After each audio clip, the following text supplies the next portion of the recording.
നമ്മൾ ഇപ്പോൾ GCC-ലൊക്കെ ഇത് ഈ മോഡൽ ചെയ്യുന്ന പലരെയും കണ്ടിട്ടുണ്ട്. അപ്പോൾ സംഭവം നമ്മൾ ഈ ഡ്രോപ്പ് ഷിപ്പിംഗ് എന്ന് പറയുന്നത് ഇത്രയേ ഉള്ളൂ. ഇതാണ് കോൺസെപ്റ്റ്. ബേസിക്കലി ഇത് ഓൺലൈനിൽ ഇപ്പോൾ ഒരു 20 വയസ്സുള്ള ഒരു കോളേജ് കഴിഞ്ഞ് നിൽക്കണ ഒരു സ്റ്റുഡൻറ്റിനോട് അവന് e-commerce തുടങ്ങണം, സ്വന്തമായിട്ട് ബിസിനസ് ചെയ്യണം, എന്തായിരിക്കും നിങ്ങളെ what would you say to them? ഇപ്പോൾ നമ്മൾ നേരത്തെ പറഞ്ഞതുപോലെ തന്നെ ഫസ്റ്റ് പ്രോസസ്സ് ലേൺ ചെയ്യുക, വീഡിയോസൊക്കെ നോക്കി ലേൺ ചെയ്യുക. ലേൺ ചെയ്തതിന് ശേഷം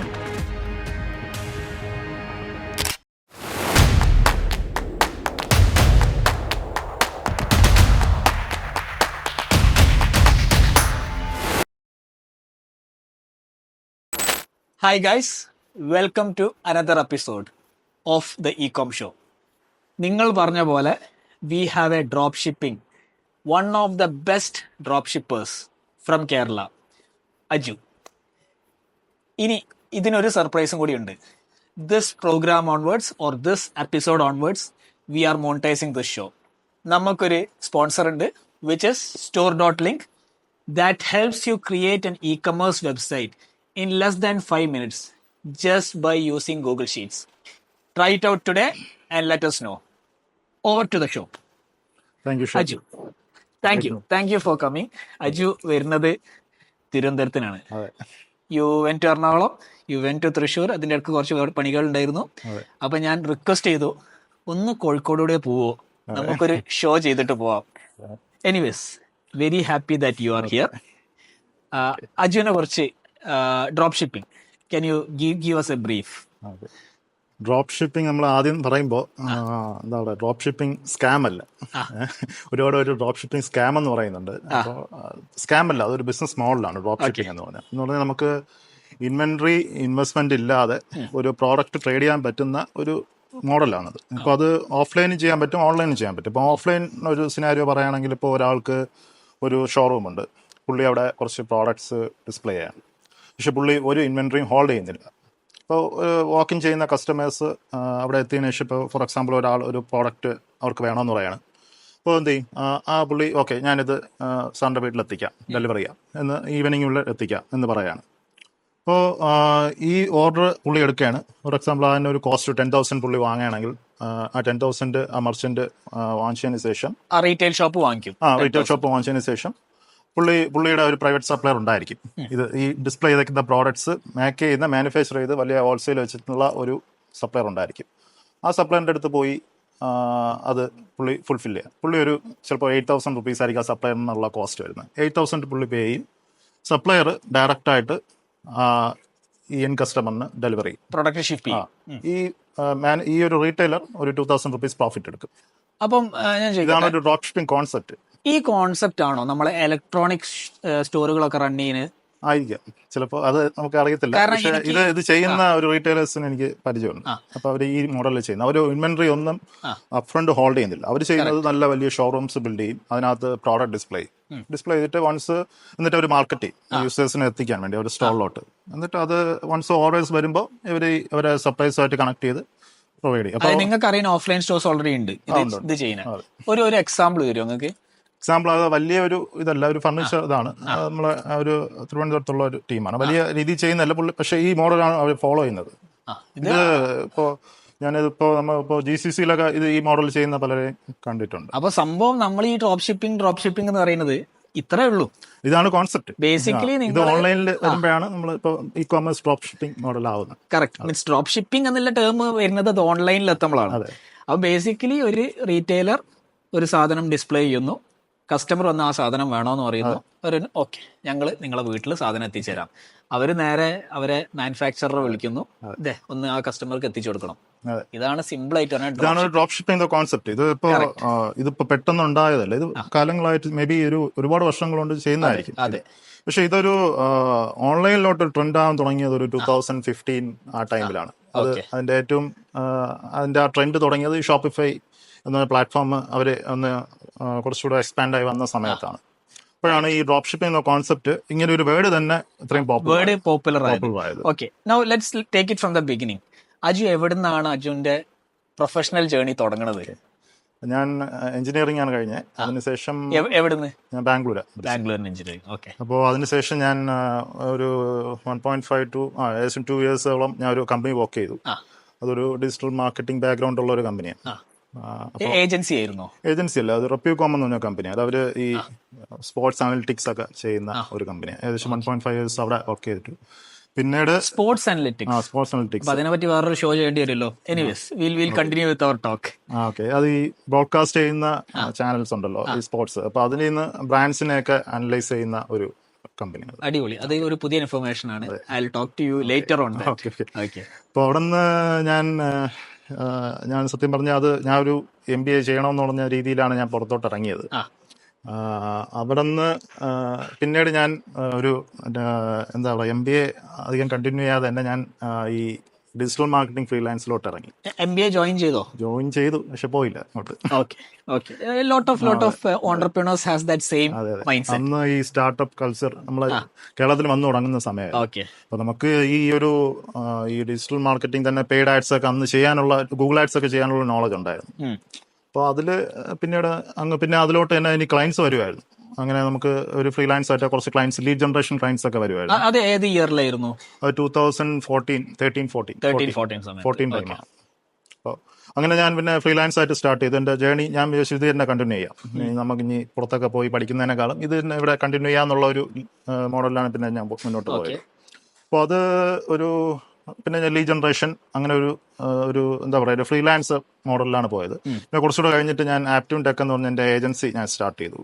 അപ്പോൾ സ്റ്റാർട്ട് ചെയ്ത് ഞാൻ അപ്പോഴും ഇത് ചെയ്തുകൊണ്ടിരിക്കുന്ന ഇത് തന്നെയാണ്, ലീഡ് ജനറേഷൻ, ചെറിയ ഡിജിറ്റൽ മാർക്കറ്റിംഗ്. അതായത് അതൊരു അപ്രീഷിയബിൾ റവന്യൂ ആയപ്പോൾ നിങ്ങൾ സ്വന്തം കമ്പനി സെറ്റപ്പ് ചെയ്തു. ആദ്യം ഫ്രീലാൻസർ ആയപ്പോൾ then you set up your own company in Bangalore itself.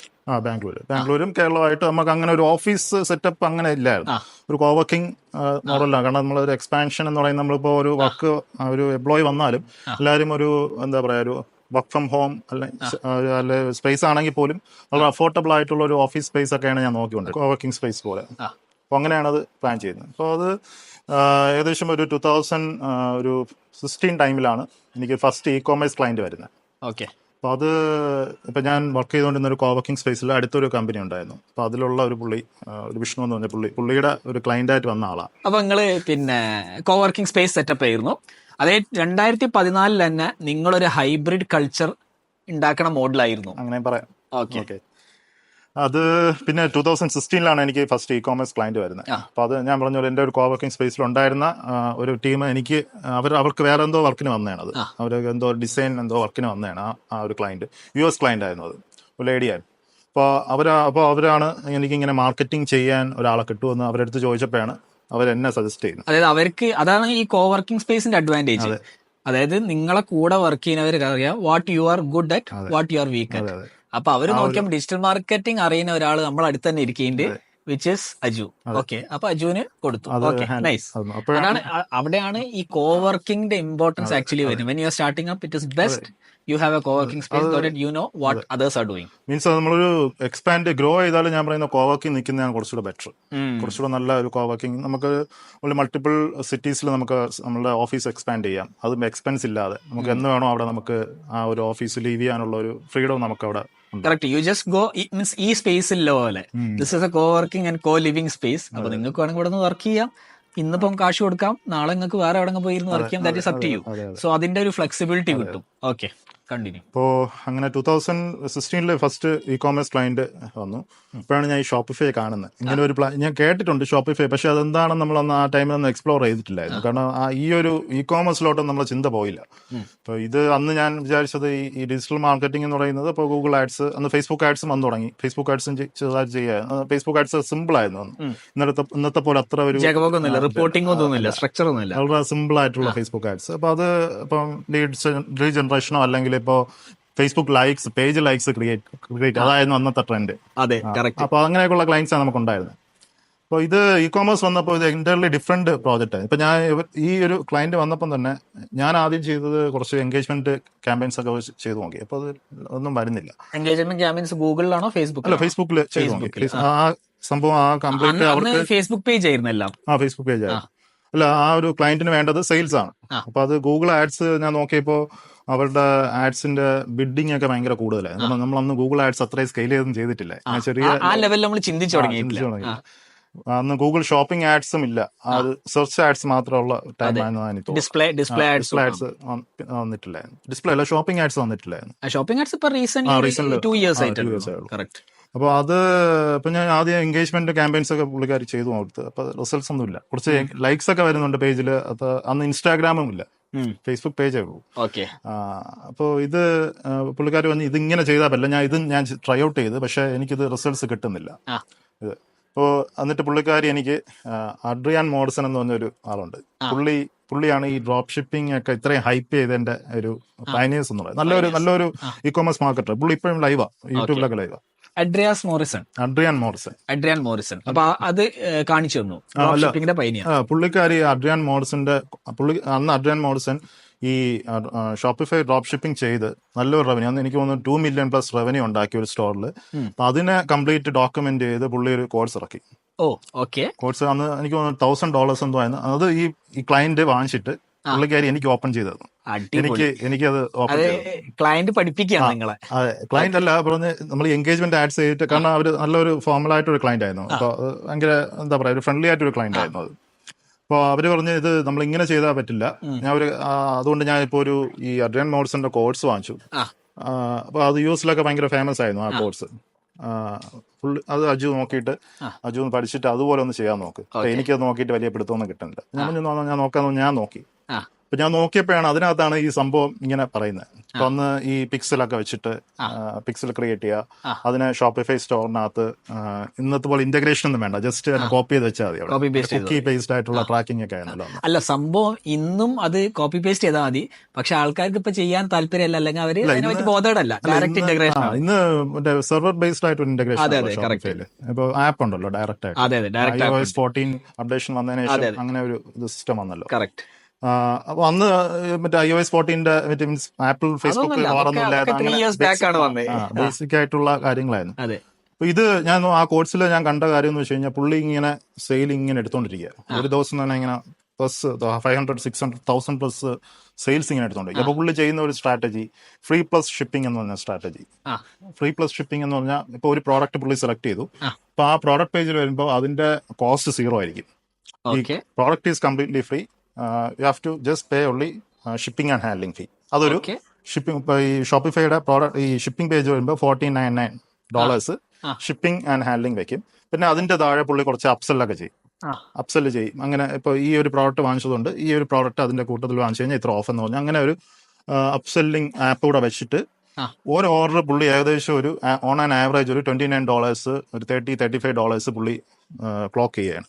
അങ്ങനെ അഡ്രിയാൻ മോഡ്സന്റെ ഓർഡർ വാല്യൂ ചെയ്യും. പക്ഷെ അവരെ ഹീറോ പ്രോഡക്റ്റ് ഫ്രീ ആണ്. അതെ, ലാൻഡ് ചെയ്യുന്നത് ഫ്രീ പ്രോഡക്റ്റ് എന്നാണ് പറയുന്നത്. അത് ഒരു മാർക്കറ്റിംഗ് ടെക്നിക് ആയിരുന്നു അന്ന് പുള്ളി ചെയ്ത ഒരു ടെക്നിക്ക്. പുള്ളി ഇത്രയും സ്കെയിൽ ചെയ്ത് ആ $2 million പ്ലസ് ആ സ്റ്റോർ സ്കെയിൽ ചെയ്ത ഈ ഒരു പ്രോഡക്റ്റ്. എനിക്ക് തോന്നുന്നു അത് പുള്ളി ചെയ്ത പ്രോഡക്റ്റ് എനിക്ക് ഇപ്പോഴും ഓർമ്മയുണ്ട്. ആ ഡോഗ് കോളർ ആയിരുന്നു. ഡോഗിനെ നമ്മളിപ്പോ പുറത്ത് കൊണ്ടുപോകുമ്പോഴേ ഒരു എന്താ പറയാ ഫ്ലൂറസന്റ് കോളർ, ഒരു കോളർ വെക്കുമല്ലോ. അപ്പൊ അത് ഇപ്പൊ രാത്രിയൊക്കെ പെട്ടെന്ന് ഈ ഡോഗ് ഓടി പോവുകയാണെങ്കിൽ, ഈ കാറൊക്കെ വരികയാണെങ്കിൽ അത് കാണുമ്പോൾ അവർ നിർത്തും. അപ്പൊ ഡോഗിന് ആക്സിഡന്റ് കുറവാകും. അങ്ങനെ ഒരു ക്രിയേറ്റീവ് ഒക്കെ പുള്ളി ഒരു ബിൽഡ് ചെയ്ത്, വീഡിയോ ആഡ്സ് ഒക്കെ ബിൽഡ് ചെയ്താണ് ഇത് ഇത്രയും സ്കെയിൽ ചെയ്തത്. അന്നിങ്ങനെ മൾട്ടിപ്പിൾ എന്താ പറയാ, ഈ മൾട്ടിപ്പിൾ ആയിട്ട് നമ്മള് ഈ ആഡ്സ് വെച്ചിട്ട് ഈ സ്പ്ലിറ്റ് ടെസ്റ്റ് ചെയ്യേണ്ട ആവശ്യമൊന്നുമില്ല. ഒരു ക്രിയേറ്റീവിനെ മാക്സിമം അങ്ങ് സ്കെയിലായി പോകും. മാക്സിമം അതിനെ ഒരു എൻഗേജ്മെന്റ് ആഡ് ആദ്യം ആ ഒരു ക്രിയേറ്റീവിന് കൊടുത്ത് മാക്സിമം പുള്ളി സോഷ്യൽ പ്രൂഫ്സ് ഉണ്ടാക്കും. ഒരു മിനിമം ഒരു ഓൾ ഓവർ വേൾഡ് ആണ് പുള്ളി മാർക്കറ്റ് ചെയ്യുന്നതിന്. ഇത് US മാത്രമല്ല, ഓൾ ഓവർ വേൾഡ് മാർക്കറ്റ് ചെയ്യും. എന്നിട്ട് മാക്സിമം സെയിൽ ഓൾ ഓവർ വേൾഡിൽ നിന്ന് എടുക്കും. അതിൽ ഏറ്റവും കൂടുതൽ പുള്ളി ഫോക്കസ് ചെയ്യുന്ന Tier 1 കൺട്രീസ്, ഇപ്പൊ US, UK, ഓസ്ട്രേലിയ, ന്യൂസിലാൻഡ്, അങ്ങനെ ഒരു 5-6 Tier 1 കൺട്രീസിൽ മാക്സിമം പുള്ളി. എന്ത് കൺട്രീസ് ആണ് Tier 1 countries? Means buying potential. മനസ്സിലായി. അങ്ങനെ പുള്ളി ഇന്ത്യ 1, ഇന്ത്യ 2, ഇന്ത്യ 3 എന്നൊക്കെ പറയുന്ന പോലെ ഒരു US, UK, ഓസ്ട്രേലിയ, അങ്ങനെ ആ കൺട്രീസിലെ ബൈയിങ് പൊട്ടൻഷ്യൽ ഭയങ്കര കൂടുതലാണ്. അപ്പൊ ഇങ്ങനെ ഞാൻ ഈ കോഴ്സ് ഇങ്ങനെ ഫുൾ വാച്ച് ചെയ്ത് ഏകദേശം എനിക്ക് തോന്നുന്നു ഒരു 20-25 hours കോഴ്സാണ്. പുള്ളി നല്ല രീതിയിൽ എക്സ്പ്ലെയിൻ ചെയ്യുന്നുണ്ട് കാര്യം. കാരണം $1,000 കൊടുത്ത് വാങ്ങുന്നതല്ലേ. അപ്പൊ ഇത് ഞാൻ നിങ്ങളും കുറച്ച് സീരിയസ് ആയിരുന്നു. $1,000 ഒക്കെ കൊടുത്ത് വാങ്ങിച്ച സാധനം ആയതുകൊണ്ട് ഇതിലെന്തോ ഉണ്ടാവും. അല്ല, ക്ലയന്റ് എനിക്ക് തന്നല്ലോ. അപ്പൊ അവര് ഭയങ്കര വിശ്വാസമായിട്ട് എനിക്ക് തന്നെ. ക്ലയന്റിന് നിർത്തണമല്ലോ. എനിക്ക് പിന്നെ അതന്ന് വലിയ ചെറിയൊരു എമൗണ്ടിന് അവരുമായിട്ട് ഞാൻ ടൈപ്പ് ചെയ്ത് ഒരു $300-400 ആണ് അവർ മന്ത്ലി എനിക്ക് പേയ്മെന്റ് തരാമെന്ന് പറഞ്ഞു. പിന്നെ സെയിൽസ് കൂടെയാണെങ്കിൽ അതിന്റെ പെർസെന്റേജ് ഒക്കെ തരാമെന്ന് പറഞ്ഞു. അങ്ങനെയൊക്കെയാണ് നടത്തിയത്. അടിപൊളി. അപ്പൊ ഈ ഒരു സംഭവം കണ്ടപ്പോൾ എനിക്ക് മനസ്സിലായി ഇത് സംഭവം കിടിലമായിട്ട് ചെയ്യാൻ പറ്റുന്നതാണ്. അപ്പൊ ഞാൻ പറഞ്ഞു ഇത് ഞാൻ ട്രൈ ഔട്ട് ചെയ്ത് നോക്കാം. അപ്പൊ അങ്ങനെയാണ് ഞാൻ ഒരു ബിസിനസ് മാനേജറിൽ പിന്നീട് ഈ പിക്സൽസ് ക്രിയേറ്റ് ചെയ്ത് ഷോപ്പിഫൈ ആയിട്ട് ഇന്റഗ്രേറ്റ് ചെയ്ത് ഈ പുള്ളിക്കാരി കൂടുതൽ ഫോക്കസ് ചെയ്തത് പുള്ളിക്കാരുടെ സ്റ്റോളിൽ ഉണ്ടായിരുന്നത് ജ്വല്ലറി ആയിരുന്നു. ഈ ബ്രസീലിയൻ ഹാസൽനട്ട് ജ്വല്ലറി, അങ്ങനെ ഒരു കുറെ ടൈപ്പ് ജ്വല്ലറീസ് ആയിരുന്നു പുള്ളിക്കാരി ഇങ്ങനെ ഇട്ടിരുന്നത്. അപ്പൊ ഇങ്ങനെ പല പല കാറ്റഗറീസ് ആയിട്ട് അത് സ്റ്റോർ വേറെ ആരോ ബിൽഡ് ചെയ്ത് കൊടുത്താണ്, അവർ ചെയ്തതല്ല. നല്ല പെർഫെക്റ്റ് ആയിട്ട് സ്റ്റോറിൽ ബിൽഡ് ചെയ്തിട്ടുണ്ടായിരുന്നു, അങ്ങനെ ചെയ്തിട്ടുണ്ടായിരുന്നു. അപ്പോൾ ഈ അഡ്രിയാൻ മോഡ്സൺ ഇത് ഡ്രോപ്പ് ഷിപ്പിംഗ് ആണെന്ന് പറയുന്നുണ്ട് ഈ കോഴ്സിനകത്ത്. കാരണം അപ്പോൾ ഞാൻ പുള്ളിക്കായിട്ട് ചോദിച്ചു ഇതെങ്ങനെയാണ്, ഇപ്പോൾ ഓൺ ഇൻവെന്ററി ആണോ ഈ ഇതിൽ കോഴ്സിൽ പറയുന്ന പോലെ ഇതാണ് ഡ്രോപ്പ് ഷിപ്പിംഗ് ആണോ? അല്ല, ഇത് ഡ്രോപ്പ് ഷിപ്പിംഗ് അപ്പോഴാണ് ഇത് സ്വന്തം പ്രൊഡക്റ്റ് അല്ല, taking it from a manufacture and selling it to the customers. അത് ചെയ്യുന്ന മോഡൽ എന്ന് വെച്ച് കഴിഞ്ഞാൽ AliExpress retail, Chinese retail AliExpress സൈറ്റിൽ ഇന്ന് ഇവര് ഡയറക്റ്റ് ആയിട്ട് ഷോപ്പിഫൈയിലോട്ട് ഇമ്പോർട്ട് ചെയ്ത് അവർ പ്രോഡക്റ്റ് പേജ് സെറ്റ് ചെയ്തിട്ട് സെയിൽ എടുക്കും. വൺസ് സെയിൽ വന്നു കഴിഞ്ഞാൽ ഈ അലി എക്സ്പ്രസും ഷോപ്പിഫൈ ആയിട്ട് കണക്ട് ചെയ്യുന്ന ഒരു ആപ്പ് ഉണ്ട്, ഒബർലോ എന്ന് പറഞ്ഞ ആപ്പ് ഉണ്ട്. ഇപ്പോഴും ഷോപ്പിഫൈ പിന്നെ വാങ്ങിച്ചു, ഒബർലോ വാങ്ങിച്ചു, അക്യൂർ ചെയ്ത് 2015 ഒബർലോ ഇൻട്രോഡ്യൂസ്. അതെ, കാരണം ഷോപ്പിഫൈന്റെ ബിസിനസ് കൂടുതൽ ഷോപ്പിഫൈ രക്ഷപ്പെട്ട ഇതിലാണെന്നാണ് എന്റെ അത് ശരി. Okay, nice. അപ്പൊ ഒബർലോ വഴിയാണ് ഇത് ചെയ്യുന്നത്. അപ്പൊ വളരെ ഈസിയാണ്. വൺസ് നമുക്കൊരു പ്രോഡക്റ്റ് അലി എക്സ്പ്രസ് നിന്ന് ഇമ്പോർട്ട് ചെയ്യണമെങ്കിൽ ആ ഒബർലോ ജസ്റ്റ് ഒന്ന് ക്ലിക്ക് ചെയ്താൽ മതി, ഈ ഒരു പ്രോഡക്റ്റ് ആ സ്റ്റോറിൽ വരും. സ്റ്റോറിൽ നമ്മൾ പിന്നെ സെറ്റ് ചെയ്യുക, കംപ്ലീറ്റ് സ്റ്റോർ സെറ്റ് ഒപ്റ്റിമൈസ് ചെയ്യുക. വൺസ് ഓർഡർ വന്നു കഴിഞ്ഞാൽ, ഇപ്പോൾ ഫോർ എക്സാമ്പിൾ ഒരു ഓർഡറിന് നമ്മൾ ഒരു $20 നമ്മൾ ചാർജ് ചെയ്യാണ്, കസ്റ്റമർ $20 നമുക്ക് പേയ്മെന്റ് ചെയ്തു. അപ്പോൾ ആ ഒരു ഓർഡർ അവിടെ വന്നു. ഈ ഓർഡർ നമുക്ക് ഫുൾഫിൽ ചെയ്യാൻ ജസ്റ്റ് ഒബർലോ ലോഗിൻ ചെയ്താൽ മതി. എന്നിട്ട് ഒബർലോയ്ക്കകത്ത് നമുക്ക് കാർഡ് അറ്റാച്ച് ചെയ്യാം, ജസ്റ്റ് ഒബർലോ വഴി ഫുൾഫിൽ ആവും. ഉണ്ടല്ലേ ഒബർലോ ഷട്ട് ഡൗൺ ഉണ്ടോ? ഓക്കെ. ഇപ്പൊ വേറെ വേരിയന്റ് ഒക്കെ അവർ കണ്ടെത്തി, ഇപ്പൊ വേറെ രീതിയിലൊക്കെ അവർ ചെയ്യാണ്. ആണോ? ഓക്കെ. ഡ്രോപ്പ് ഷിപ്പ് എപ്പോഴും ഉണ്ടല്ലോ. ഓക്കെ. അപ്പം നമ്മൾ സംസാരിച്ചു വന്ന് ഒബർലോ ആപ്പ് വെച്ചിട്ട് നമുക്ക് ഡ്രോപ്പ് ഷിപ്പിംഗ് വെബ്സൈറ്റ് ഈസി ആയിട്ട് ക്രിയേറ്റ് ചെയ്യാം. കാർഡ് അറ്റാച്ച് ചെയ്ത് കഴിഞ്ഞാൽ ഓട്ടോമാറ്റിക്കലി അവർക്ക് പേയ്മെന്റ് ചെയ്താലും ഒബർലോ വഴി നമുക്ക് ഫുൾഫിൽ ഒന്നും അറിയണ്ട. ജസ്റ്റ് ഒരു ക്ലിക്ക് കൊടുത്തു കഴിഞ്ഞാൽ ഒബർലോ അത് ഫുൾഫിൽഡ് ആവും അവിടെ. അപ്പോൾ അത് ഡയറക്റ്റ് ആയിട്ട് ആ എക്സാക്ട്ലി ഉള്ള അലി എക്സ്പ്രസിലുള്ള ചൈനീസ് സെല്ലറിന്റെ അടുത്ത് ആ ഓർഡർ എത്തും. ആ ഓർഡർ അവർ ഫുൾഫിൽ ചെയ്യുമ്പോൾ തന്നെ നമുക്ക് ട്രാക്കിംഗ് നമ്പർ എല്ലാം ഒബർലോ ആഡ് ചെയ്യും. ഓക്കെ. അപ്പോൾ അന്ന് ഈ പാക്കറ്റ് ഷിപ്പിംഗ് എന്ന് പറഞ്ഞൊരു ഓപ്ഷൻ ഉണ്ടായിരുന്നു. ഇപ്പോൾ ഈ ട്രംപ് ഒക്കെ വരുന്നതിന് മുമ്പായിരുന്നു അത്. ഇപ്പോൾ ഈ ചൈനയിൽ നിന്ന് US എത്തിക്കാൻ വേണ്ടി 14 days എടുക്കും. 14 ദിവസം കൊണ്ട് വിത്തൗട്ട് ഈ കസ്റ്റംസ് ക്ലിയറൻസിൻ്റെ ഒക്കെ എല്ലാ ഇഷ്യൂസ് വലുതായിട്ട് വരത്തില്ല. നമുക്കൊരു പ്രോഡക്റ്റ് ഒരു 14 days കൊണ്ട് അലി എക്സ്പ്രസ്സിൽ നിന്ന് ഡയറക്റ്റ് ആയിട്ട് സിംഗിൾ പ്രോഡക്റ്റ് ആയിട്ട് എത്തിക്കാൻ പറ്റും. ഈ പാക്കറ്റ് ഷിപ്പിംഗ്, ഈ പാക്കറ്റൊക്കെ നിർത്തി പിന്നീട് ട്രംപ് ഒക്കെ വന്ന് കുറച്ച് കഴിഞ്ഞപ്പോൾ അവർ ആ ഒരു ഇതൊക്കെ അവരുടെ ട്രംപും യുഎസും ചൈനയായിട്ടുള്ള റിലേഷൻഷിപ്പ് മോശമായപ്പോ ഈ പാക്കറ്റ് സ്റ്റോപ്പ് ചെയ്യും. അപ്പോഴാണ് China+1 വന്നത്. അതായത് ചൈനയിൽ മാത്രമല്ല നമ്മൾ സാധനം എടുക്കേണ്ടത്, we have to have an alternate route, and India അതിന്റെ അത് കുറെ ഗെയിൻ ചെയ്തു. ഓക്കെ. അപ്പൊ അങ്ങനെ ഒരു ഓപ്ഷൻ ഉള്ളതുകൊണ്ട് അങ്ങനെയാണ് ഈ ഡ്രോപ്പ് ഷിപ്പിംഗ് ഭയങ്കര ഫെമിലിയർ ആയത്. കാരണം ഈ അഡ്രിയാൻ മോഡ്സന്റെ കോഴ്സൊക്കെ ഇറങ്ങി, പുള്ളി ഹെവി ലെവലിൽ ഈ യൂട്യൂബിൽ ഇതിന്റെ പ്രൊമോഷൻസ് തുടങ്ങി. പിന്നെ വേറെയും ഇതേപോലത്തെ ആളുകൾ വന്നു. അപ്പോൾ അവരെല്ലാവരും ഇത് പ്രൂവൺ മെത്തേഡായി എന്ന് പറഞ്ഞാൽ ഇത് പെട്ടെന്ന് തന്നെ നമുക്ക് ക്യാഷ് ജനറേറ്റ് ചെയ്യാം. ജസ്റ്റ് ആഡ്സ് സ്റ്റാർട്ട് ചെയ്യാൻ Ali express lakhs of products ഉണ്ട്. അപ്പോൾ ഏറ്റവും ബെസ്റ്റ് ആയിട്ടുള്ള ഒരു പ്രോബ്ലം സോൾവിംഗ് ബേസ്ഡ് ആയിട്ടുള്ള പ്രോഡക്ട്സോ അല്ലെങ്കിൽ ഒരു ഐ ക്യാച്ചിങ് ആയിട്ടുള്ള പ്രോഡക്റ്റ് ഫൈൻഡ് ഔട്ട് ചെയ്യുക, അതിനെ നല്ല രീതിയിൽ സ്റ്റോർ ഒപ്റ്റിമൈസ് ചെയ്യുക, ആഡ്സ് ചെയ്യുക, ഫേസ്ബുക്ക് ആഡ്സ് ചെയ്യുക. ഫേസ്ബുക്ക് ആഡ്സ് ആണ് അന്ന് ഹീറോ. അന്ന് ഫേസ്ബുക്ക് ആഡ്സ് ഒന്നും അറിയുന്നവരൊക്കെ വളരെ കുറവാണ്. അപ്പോൾ ഈസി ആയിരുന്നു, അന്ന് ഈസി ആയിരുന്നു സംഭവം. നമ്മൾ ചെയ്തു തുടങ്ങിയാൽ പിന്നെ ഈസി ആയിരുന്നു. കോമ്പറ്റീഷൻസ് കുറവായിരുന്നു. കോമ്പറ്റീഷൻസ് അതായിരുന്നു ഏറ്റവും വലിയ അഡ്വാൻറ്റേജ്. പെട്ടെന്ന് സെയിൽ വരും. ഞാൻ ഈ പുള്ളിക്കാർക്ക് സെയിൽ വരാൻ തുടങ്ങി. പുള്ളിക്കാർ ഭയങ്കര ഹാപ്പിയായി. പുള്ളിക്കാർ കൂടുതൽ മണി പമ്പ് ചെയ്യാൻ തുടങ്ങി. അപ്പോൾ എനിക്കറിയാം ഇത് എത്ര മാർജിൻ അതിനകത്ത് കിട്ടുന്നുണ്ടെന്ന്. ഞാൻ ഈ അഡ്രിയാൻ മോഡൽസിന്റെ സെയിം മെത്തേഡ് പുള്ളിക്കാരിക്കും ഈ ഫ്രീ പ്ലസ് ഷിപ്പിംഗ് മെത്തേഡ്സും വർക്കൗട്ട് ചെയ്തു. അപ്പോൾ അതിലും ഇത് സംഭവം വർക്കൗട്ട് ആവുന്നുണ്ട്. കാരണം ഒരുപാട് പേര് വാങ്ങുന്നുണ്ട്. പിന്നീട് നമുക്ക് അതിനകത്ത് തന്നെ കംപ്ലീറ്റ് ആയിട്ട് എങ്ങനെ ഇമെയിൽ റീടാർഗറ്റിംഗ് ചെയ്യാം, എങ്ങനെ ഫേസ്ബുക്ക് ആഡ്സിൽ നിന്ന് റീടാർഗറ്റിംഗ് ചെയ്യാം, പിന്നെ ഈ SMS വെച്ചിട്ടുള്ള റീടാർഗറ്റിംഗ്, ഇങ്ങനെയൊക്കെയുള്ള പല പല മെത്തേഡ്സുകൾ അതിനകത്ത് ഉണ്ടായിരുന്നു. അപ്പോൾ അതൊക്കെ എല്ലാം ചെയ്തു. അതിനകത്ത് പറഞ്ഞ എല്ലാം നമ്മൾ ചെയ്തു, വർക്കൗട്ട് ചെയ്തു നോക്കി. അപ്പോൾ സ്റ്റോർ നല്ല രീതിയിൽ ഒരു 50 to 60, ചില ദിവസങ്ങൾ 100 orders വരെ ക്ലോസ് ചെയ്തു ക്ലയന്റിന്റെ സ്റ്റോർ. അപ്പോൾ ഇത് ഇപ്പം ഞാൻ നോക്കുമ്പോൾ ഇത് നല്ല സംഭവമാണ്. ഇത് അത്യാവശ്യം പുള്ളിക്കാർക്ക് പ്രോഫിറ്റ് വരുന്നുണ്ടെന്ന് എനിക്കറിയാം. അത് കാരണം സ്റ്റോറൊക്കെ കംപ്ലീറ്റ് എനിക്ക് ഓപ്പൺ ആയിരുന്നു. ഇതിന്റെ അകത്ത് മെയിൻ സാധനമാണ് പെർഫോമൻസ് മാർക്കറ്റിംഗ് ആയിരുന്നു. അന്ന് ആ വേടൊന്നും പറഞ്ഞിട്ടില്ല, പക്ഷെ അതാണ് അന്ന് പെർഫോമൻസ് മാർക്കറ്റിംഗ് ഇല്ല, അന്ന് ആഡ്സ് ചെയ്യുന്നത്. അപ്പോൾ ഞാൻ സ്വന്തമായിട്ട് സ്റ്റാർട്ട് ചെയ്യാന്നുള്ള പ്ലാൻ വന്നു. അപ്പോൾ അങ്ങനെ ഞാൻ ഫസ്റ്റ് എൻ്റെ ഒരു സ്റ്റോർ ഞാൻ സ്റ്റാർട്ട് ചെയ്തു. ഇപ്പോൾ ഇന്ത്യൻ അക്കൗണ്ട് വെച്ച് എൻ്റെ ഒരു ഇന്ത്യൻ അന്ന് നമുക്ക് പുറത്തുള്ള അക്കൗണ്ട് ഇല്ലാത്തതുകൊണ്ട് ഒരു ഇന്ത്യൻ അക്കൗണ്ട് വെച്ചിട്ട് ഞാൻ ഇത് സ്റ്റാർട്ട് ചെയ്തു. സ്റ്റാർട്ട് ചെയ്തിട്ട് എന്താ പറയുക, അത് പക്ഷെ പെട്ടെന്ന് തന്നെ അത് ക്ലോസ് ചെയ്യേണ്ടി വന്നു, ഇന്ത്യൻ അക്കൗണ്ട്. കാരണം നമുക്ക് ഇന്ത്യയിൽ വെച്ചിട്ട് നമുക്കത് ചെയ്യാൻ പറ്റില്ല. ഇന്ത്യയിൽ ഡ്രോപ്പ് ഷിപ്പിംഗ് ചെയ്യാൻ പറ്റില്ല. അല്ല, ഇന്ത്യൻ അക്കൗണ്ട്സ് വെച്ചിട്ട് നമുക്ക് പേപ്പാൽ മാത്രം, കാരണം പേയ്മെന്റ് ഗേറ്റ്വേ നമുക്ക് അപ്രൂവ് ആയി കിട്ടത്തില്ല, സ്ട്രൈപ്പ് ഒന്നും അപ്രൂവ് ആയി കിട്ടത്തില്ല. പിന്നെ ഇന്ത്യൻ ബാങ്ക് അക്കൗണ്ട് വെച്ചിട്ട് നമുക്ക് പേപ്പാൽ മാത്രമേ ഓപ്പൺ ചെയ്ത് കിട്ടാൻ പറ്റൂ. പക്ഷെ പേപ്പാൽ നമ്മൾ സ്റ്റാർട്ട് ചെയ്ത് കുറച്ച് മുന്നോട്ട് പോകുമ്പോൾ പേപ്പാൽ ഒരുപാട് ക്വസ്റ്റ്യൻസ് ചോദിച്ച് അത് അവരുടെ പോളിസിക്ക് മുന്നോട്ട് പോകാൻ പറ്റാത്ത രീതിയിൽ ആ ക്വസ്റ്റ്യൻസ് നമുക്ക് ആൻസർ ചെയ്യാൻ പറ്റില്ല. നിങ്ങൾ എവിടെ നിന്നാണ് ഷിപ്പ് ചെയ്യുന്നത്? അപ്പോൾ ഈ പേപ്പാൽ ഒന്നും അവരുടെ പോളിസി പ്രകാരം ഈ ഡ്രോപ്പ് ഷിപ്പിംഗ് സപ്പോർട്ട് ചെയ്യില്ല. കാരണം അത് എവിടെ നിന്നാണ് ഷിപ്പ് ചെയ്യുന്നത്, എന്താണ് ചെയ്യുന്നതെന്നുള്ള കൃത്യമായിട്ടുള്ള ഒരു ഐഡിയ പേപ്പാൽ ചോദിക്കും. ആ ഒരു കാര്യം ആ ഒരു ട്രാക്ക് നമ്മൾ കൊടുക്കണം. അപ്പൊ നിങ്ങൾ അത് മുന്നോട്ട് പോകണില്ല?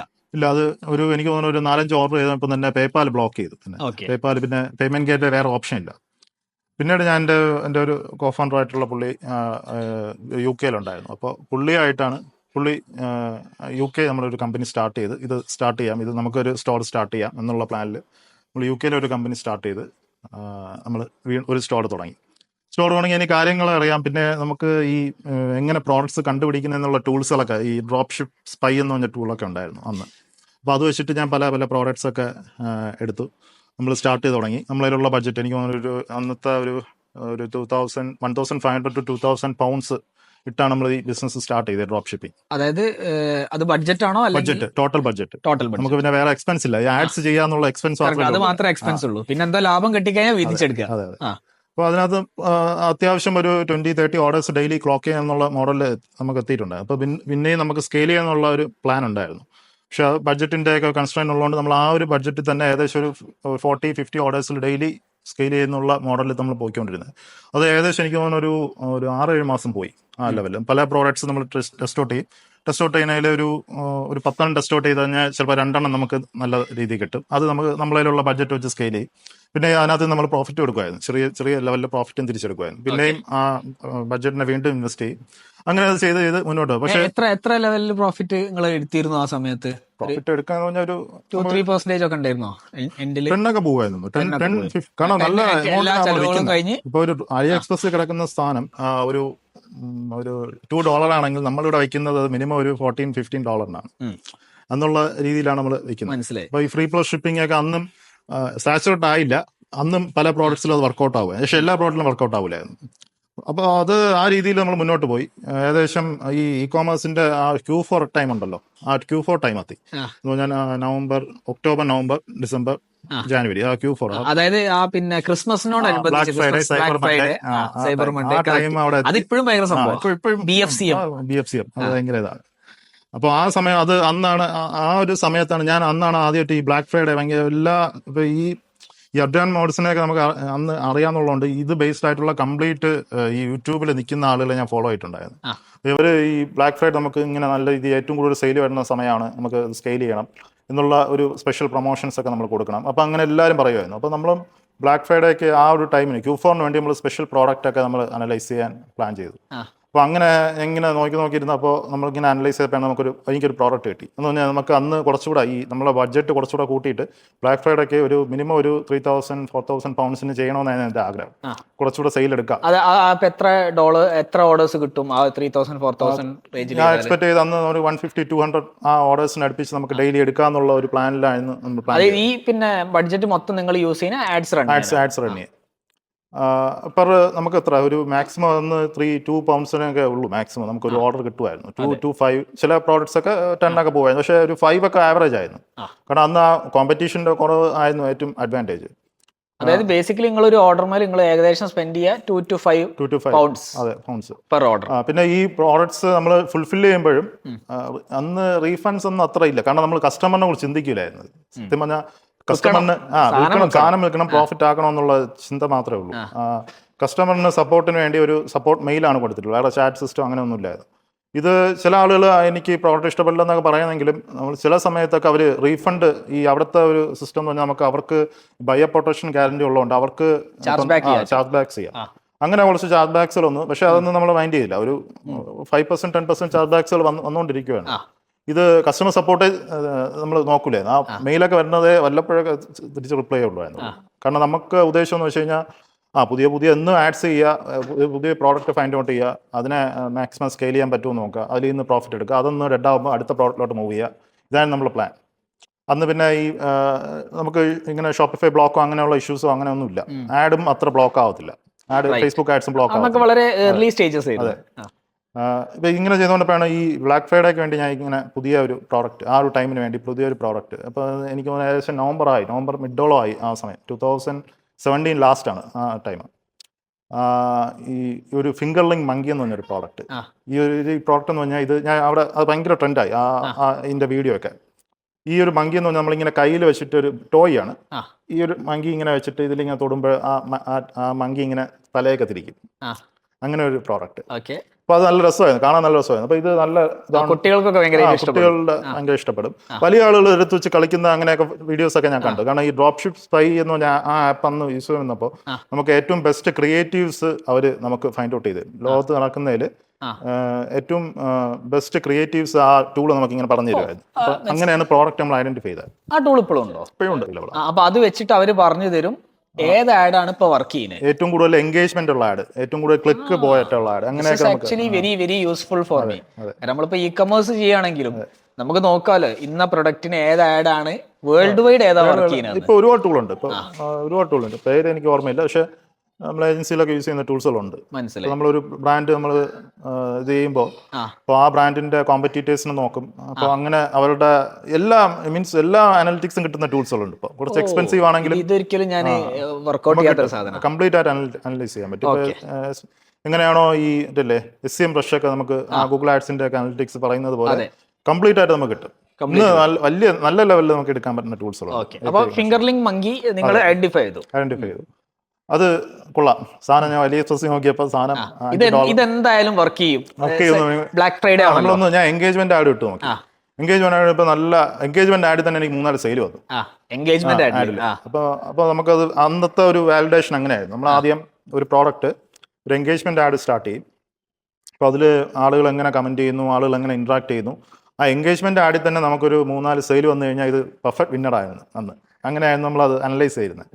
അപ്പോൾ ഇത് എൻഗേജ്മെന്റ് ആഡ് ഇട്ട് 1-2 ദിവസം ആകുമ്പോൾ തന്നെ നമുക്ക് 3-4 സെയിലൊക്കെ വന്നു. ഞാൻ എക്സാക്ട്ലി OVയുടെ പ്രൈസ് ഈ ഫിംഗർലിംഗ് മങ്കി എന്ന് പറഞ്ഞാൽ ഒരു കമ്പനിയാണ് ഓൺ ചെയ്തിരുന്നത്. അപ്പോൾ അത് ചാർജ് ചെയ്യുന്നത് ഒരു എനിക്ക് തോന്നുന്നു $20 എന്തായിരുന്നു ചാർജ് ചെയ്യുന്നത്. അപ്പോൾ അത്രയും ആ പ്രൈസ് തന്നെയാണ് ഞാനും ഇവിടെ ഇട്ടുന്നത്. അപ്പോൾ അത് വർക്കൗട്ടായി, ആളുകൾ വാങ്ങാൻ തുടങ്ങി. ഞാൻ പിന്നെ അത് പെട്ടെന്ന് തന്നെ നമുക്ക് ഇനി ക്രിസ്മസ് ഒക്കെ വരാൻ പോകല്ലേ, അത് ആ കമ്പനി OV എന്ന് പറഞ്ഞൊരു കമ്പനിയുടെ ആയിരുന്നു. WOV അങ്ങനെ എന്തോ ബ്രാൻഡ്. മനസ്സിലായി. അപ്പോൾ ഇത് പെട്ടെന്ന് തന്നെ കാരണം ഇനി അടുത്ത് ബ്ലാക്ക് ഫ്രൈഡേ എനിക്ക് മിസ്സായി. ആ സമയത്ത് ബ്ലാക്ക് ഫ്രൈഡേക്ക് മുമ്പ് സ്റ്റാർട്ട് ചെയ്യണമെന്ന് വെച്ചാൽ, പക്ഷേ പ്രോഡക്റ്റ് കിട്ടാത്തതുകൊണ്ട് അന്ന് സ്റ്റാർട്ട് ആവാത്തതാണ്. ഇത് പെട്ടെന്ന് തന്നെ സ്കെയിൽ ചെയ്യാനുള്ള, ഞാൻ പറഞ്ഞു ഇത് വിന്നറാണ്, നമുക്ക് കുറച്ചുകൂടെ ഫണ്ട് ഇട്ടിട്ട് എൻ്റെ കോഫണ്ട് നമുക്കിത് സ്റ്റാർട്ട് ചെയ്യാം. അപ്പോൾ നമ്മളങ്ങനെ ആഡ്സ് സെറ്റ് ചെയ്ത് സ്റ്റാർട്ട് ചെയ്ത് പിറ്റേന്ന് തന്നെ സെയിൽ വരാൻ തുടങ്ങി. നല്ല സെയിൽ വരാൻ തുടങ്ങി. എനിക്ക് തോന്നുന്നു ആവറേജ് ഒരു കോസ്റ്റ് പെർ റിസൾട്ട്സ് നമുക്ക് 2-3 pounds ഒക്കെ ഉള്ളൂ ടോട്ടൽ. 20 poundsന്റെ സാധനമാണ്. 20 pounds നല്ല പ്രോഫിറ്റ് ആവും. ഞാൻ മില്യണർ ആവുമെന്ന് അന്ന് ഞാൻ തീരുമാനിച്ചു, ഞാൻ മില്യണർ ആവും, ഇതോടുകൂടി പണി നിർത്താം. ഈ ഒരു ബ്ലാക്ക് ഇത് Q4 എത്തുന്ന മുമ്പേ നമ്മൾ മില്യൺ എത്താനുള്ള വീട്ടിലൊക്കെ പറഞ്ഞു ഞാൻ റിട്ടയർ ചെയ്യാണ്. അല്ല, അത് നമുക്ക് എങ്ങനെയും കുറച്ചുകൂടെ സ്കെയിൽ ചെയ്ത് ഫണ്ടൊക്കെ അറേഞ്ച് ചെയ്ത് എങ്ങനെയെങ്കിലും ഇത് സ്കെയിൽ ചെയ്യാം. ഞാൻ പുള്ളിയുടെ അടുത്ത് പറഞ്ഞു ക്രെഡിറ്റ് കാർഡ്സ് ഒക്കെ മാക്സിമം ലോഡ് ചെയ്ത് വെച്ചോ, നമുക്ക് വേണമെങ്കിൽ പറ്റുമെങ്കിൽ വേറെ ആരെങ്കിലും എടുത്തോ, ഇത് നമുക്ക് നല്ല സ്കെയിൽ ചെയ്യാൻ പറ്റും, നമുക്കിത് മുന്നോട്ട് പോകാൻ പറ്റും. അപ്പോൾ ഇത് ഇത് നല്ല സെയിൽ വന്നു. ആവറേജ് നമ്മൾ ആ തുടങ്ങിയ സമയത്ത് തന്നെ ആവറേജ് 20-25 സെയിൽസ് ഡെയിലി ക്ലോക്ക് ചെയ്യുന്നുണ്ടായിരുന്നു. പിന്നെ അത് നമ്മൾ ഇൻക്രീസ് ചെയ്ത് 40+ സെയിൽസായി, 50+ സെയിൽസായി. എനിക്ക് ഇപ്പോഴും ഓർമ്മയുണ്ട്, അതൊരു നമ്മളൊരു ഡെയിലി മാക്സിമം ഞാൻ ഒരു 4,000-5,000 poundsനൊക്കെ നമ്മൾ സ്കെയിൽ ചെയ്തത്. ഭയങ്കര ഹാപ്പി ആയിരുന്നു. കാരണം എത്ര ഓർഡേഴ്സ് ആയി ആ സമയത്ത്? എനിക്ക് തോന്നുന്നു ഒരാൾ തന്നെ മൾട്ടിപ്പിൾ ഓർഡേഴ്സ് ഒക്കെ വന്ന് വാങ്ങാൻ തുടങ്ങി. അപ്പോൾ ഓർഡർ കൗണ്ട് ഒരു 60-70, മാക്സിമം ഒരു 50-60 ഉള്ളൂ. പക്ഷേ ആളുകൾ വന്നിട്ട് നമ്മൾ ഓഫറും നമ്മളൊരു ഡിസ്കൗണ്ടും വെക്കാതെ തന്നെ ഇപ്പൊ അതിന്റെ ഡിഫറെന്റ് കളർ വേരിയൻസ് ഒക്കെ ഉണ്ടായിരുന്നു. ഇപ്പൊ ഡിഫറെന്റ് കളർ വേരിയൻസ് ഒക്കെ ഓർഡർ ചെയ്യാൻ തുടങ്ങി. ഭയങ്കര നല്ല രീതിയിൽ മൂവ് ചെയ്ത്. ഇത് ഫസ്റ്റ് ബാച്ച് നമ്മൾ കൊടുത്ത് നമ്മൾ ഫസ്റ്റ് കസ്റ്റമറിന് എത്തുന്ന ഏകദേശം ഒരു 15-20 ഡേയ്സ് എടുക്കും. 14 ഡേയ്സ് പറയണമെങ്കിൽ അവിടെ എത്താൻ 20 ഡേയ്സ് എടുക്കും. 20 ഡേയ്സ് ഏകദേശം നമ്മൾ അത്രയും നല്ലൊരു ഓർഡേഴ്സ് എത്തി ആ 20 ഡേയ്സ് ഒക്കെ കഴിഞ്ഞപ്പം തന്നെ. അപ്പോഴാണ് ആ കസ്റ്റമേഴ്സ് മെയിൽ വരാൻ തുടങ്ങി. ഇത് ഞാൻ വിചാരിച്ച പ്രോഡക്റ്റ് അല്ല, നിങ്ങൾ ഇത് ഫേക്ക് കൗണ്ടർ ഫിറ്റ് പ്രോഡക്റ്റ് ആണെന്ന് പറഞ്ഞ് മെയിൽ വരാൻ തുടങ്ങി. ഇത് എനിക്ക് ഓവി എന്ന് അറിയത്തില്ല. ഇതൊരു പ്രോഡക്റ്റ് ആണ്. അറിയില്ല. അന്ന് തുടങ്ങിയ സമയത്ത് തുടങ്ങിയത് നമ്മൾ ഓവി എന്ന് ഉദ്ദേശിച്ചല്ല, ഓവി എന്ന് കണ്ടു. പക്ഷെ ഇത് ഒരു കമ്പനിയുടെ പ്രോഡക്റ്റ് ആണെന്ന് ഞാൻ അനലൈസ് ചെയ്തു. ഇതൊരു സാധാരണ ഒരു ഡ്രോപ്പ് ഷിപ്പിംഗ് പ്രോഡക്റ്റ് പോലെ ഇത് കൺസിഡർ ചെയ്തോളൂ. ഇത് അവിടെ പോയി കംപ്ലീറ്റ് മെയിൽസ് വരാൻ തുടങ്ങി. കസ്റ്റമേഴ്സ് ഭയങ്കര രീതിയിൽ മെയിൽസ് ആദ്യത്തെ ദിവസം തന്നെ, ഈ എത്തിയ ദിവസം തന്നെ, ഈ 20 ഡേയ്സ് കഴിഞ്ഞ സമയത്ത് തന്നെ നമുക്ക് ഒരുപാട് 3-4 മെയിൽസ് വന്നു. പിന്നീട് ഇത് എന്തോ ഒരു കുഴപ്പമുണ്ടെന്ന് മനസ്സിലായി. ഞാൻ ഇതിനെക്കുറിച്ച് പ്രോഡക്റ്റിനെ കുറിച്ച് റിസർച്ച് ചെയ്തപ്പോഴാണ് ഇത് ഓവി എന്ന് പറഞ്ഞൊരു കമ്പനിയുടെ പ്രോഡക്റ്റാണ്. അവർ പേറ്റൻ്റൊക്കെ ഉള്ള US പേറ്റൻ്റൊക്കെ ഉള്ള ഒരു വലിയൊരു കമ്പനിയാണ്. അത് ടോയ് ബിൽഡിംഗ് കമ്പനിയാണ്. അത് അവരെ പ്രോഡക്റ്റാണ് അത്. അപ്പോൾ അത് പണി കിട്ടിയെന്ന് മനസ്സിലായി. കാരണം ഇത് ഇങ്ങനെ ചെയ്യാൻ പറ്റില്ല. ഇതിൻ്റെ ചൈനീസ് വെർഷനാണ് അവിടെ ഉള്ളത്. ഈ ഓവിയുടെ ആക്ച്വൽ ഫങ്ഷനാണ് ഇതൊരു സെൻസിങ് ഫങ്ഷനൊക്കെ ഉള്ളത്. ഇത് ഇങ്ങനെ തൊടുമ്പോൾ ആ മങ്കി ഇങ്ങനെ തിരിയും, അതിൻ്റെ വാലൊക്കെ ഇങ്ങനെ ഇട്ടാക്കും. അപ്പോൾ അങ്ങനെ ഒരു ഫങ്ഷനാണ് ഉള്ളത്. നമ്മുടെ അടുത്ത് പോയ പ്രോഡക്റ്റ് കൈകൊണ്ട് ഇങ്ങനെ തിരിക്കണം. ഓക്കെ, അങ്ങനെയുള്ള കസ്റ്റമേഴ്സ് മെയിലിൽ ഫോട്ടോ വീഡിയോസ് ഒക്കെ അറ്റാച്ച്. ഇതെന്താണ് ഇങ്ങനെ? അതും ഒരു സാധാരണ ഓഫ് ബാഗിലൊക്കെയാണ് പോയത്. ഇത് നല്ല പെർഫെക്റ്റ് പാക്കിങ്ങിലൊക്കെയാണ് ഓവി പോകുന്നത്. പിന്നെ അത് ഞാൻ പറഞ്ഞ ആഡ്സ് സ്റ്റോപ്പ് ചെയ്തു. കാരണം ഇത് വേറെ പ്രോഡക്റ്റാണ്, നമ്മൾ ഇങ്ങനെ ചെയ്യുന്നത് ശരിയല്ല. അത് എന്തായാലും വലിയ പ്രശ്നത്തിലേക്ക് പോകും. നമ്മൾ ഓൾറെഡി ഏകദേശം ഒരു 600-700 ഓർഡേഴ്സ് എത്തി. ഇതൊന്നും ചെയ്യാൻ പറ്റില്ല. നമ്മളെല്ലാ ഓർഡേഴ്സും ഫുൾഫില്ലും ചെയ്തു. അവിടെ ക്യാൻസലൊന്നും ചെയ്യാനുള്ള ഓപ്ഷൻ ഇല്ല. ഓൾറെഡി സപ്ലൈന് കൊടുക്കേണ്ട പൈസ എല്ലാം കൊടുത്തു. ആഡ്സിലെല്ലാം നമ്മളെ പൈസയും പോയി. നമ്മളെ ഫണ്ട്, സെയിൽസിൽ വന്ന ഫണ്ട് നമ്മളെ പേപ്പാലിലും സ്ട്രൈപ്പിലും ആയിട്ട് കിടപ്പുണ്ട്. ഇത് നമുക്കൊന്നും ചെയ്യാൻ പറ്റാത്ത അവസ്ഥയായി. ഇപ്പം ഞാൻ വിചാരിച്ചത് നിർത്താം, വേറെ വഴിയില്ല. അപ്പോൾ കസ്റ്റമേഴ്സ് എന്തായാലും എല്ലാ കസ്റ്റമേഴ്സും എനിക്ക് തോന്നി ഇത് പ്രശ്നമാവും. അപ്പോൾ കസ്റ്റമേഴ്സ് സ്റ്റാർട്ട് ചെയ്ത് ഒരുപാട് പേര് മെയിൽസ് അയക്കാൻ തുടങ്ങി. അപ്പോൾ ആദ്യമൊക്കെ നമ്മൾ ചാർജ് ബാക്സ് കൊടുത്തു. നമ്മളത് പറഞ്ഞത് സപ്ലയേഴ്സിൻ്റെ ഇഷ്യൂ ആണ്, സപ്ലയേഴ്സ് നമ്മളെ പറ്റിച്ചു എന്നുള്ള രീതിയിൽ അങ്ങനെ ഒരു മെയിൽ ഡ്രാഫ്റ്റ് ചെയ്ത് അവർക്ക് തിരിച്ച് റിപ്ലൈ ചെയ്തു. പക്ഷേ കൂടുതൽ US UK കസ്റ്റമേഴ്സ് ആയിരുന്നു അത്. അവരെല്ലാം അവർക്ക് പ്രശ്നം ഉണ്ടെങ്കിലും അവർ വലിയ മാന്യമായിട്ടാണ് അത് ഹാൻഡിൽ ചെയ്തത് എല്ലാം. അപ്പോൾ അത് എന്നിട്ട് ഒരുപാട് കസ്റ്റമേഴ്സ് വരാൻ തുടങ്ങി. അപ്പോൾ ഇത് കംപ്ലീറ്റ് ആഡൊക്കെ സ്റ്റോപ്പായി. പിന്നെ കസ്റ്റമേഴ്സിന് പൈസ തിരിച്ചു കൊടുക്കുക എന്നുള്ള ഇതായി. ഇപ്പോൾ ഈ കുറേ പേര് ഡയറക്റ്റ് ആയിട്ട് തന്നെ ചാർജ് ബാക്സ് ചെയ്തു. നമ്മൾ പറയാതെ തന്നെ ഇത് കൗണ്ടർഫിറ്റ് ഡയറക്റ്റ് ചാർജ് ബാക്സ് ചെയ്തു. കുറേ പേര് you spoil my children Christmas എന്നൊക്കെ പറഞ്ഞ് അങ്ങനെ മെസ്സേജ് ഒക്കെ അയച്ചു. അങ്ങനെയൊക്കെ അതൊരു ഇമോഷണൽ ഇവന്റ് ആണല്ലോ. അവര് അത് എക്സാക്ട്ലി ഈ പ്രോഡക്റ്റ് അവർ ഓർഡർ ചെയ്തത് അവരുടെ കുട്ടികൾക്ക് ക്രിസ്മസ് ഗിഫ്റ്റ് ആയിട്ടാണ് ഓർഡർ ചെയ്തത്.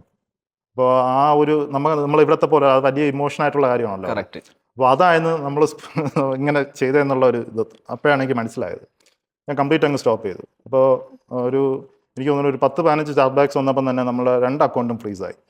ഈ സ്ട്രൈപ്പും പേപ്പാൽ നമുക്ക് പിന്നെ ഫണ്ട് എടുക്കാൻ പറ്റില്ല. നമ്മൾ അവർ എക്സ്പ്ലനേഷൻ ചോദിച്ചു വന്നു. പിന്നെ വന്ന കസ്റ്റമേഴ്സിനെല്ലാം ഞാൻ എല്ലാവർക്കും നമ്മൾ റിപ്ലൈ ചെയ്യുമായിരുന്നു, മെയിൽ റിപ്ലൈ ചെയ്യുമായിരുന്നു. ഞാൻ എൻ്റെ അന്ന് ചെറിയൊരു ടീമുണ്ടായിരുന്നു, അവരുടെ അടുത്ത് ഞാൻ പറഞ്ഞത്, ഞാൻ ഒരാൾക്ക് കൊടുത്തിട്ട് പറഞ്ഞ് എല്ലാവർക്കും റിപ്ലൈ ചെയ്തോ, നമ്മളത് കസ്റ്റമേഴ്സിൻ്റെ ഇത് സപ്ലൈൻ്റെ ഇഷ്യൂ ആയിരുന്നു, ഇത് ഇങ്ങനെ പറ്റിപ്പോയി, നിങ്ങൾക്ക് ചാർജ് ബാക്സ് നിങ്ങൾ വേണമെങ്കിൽ.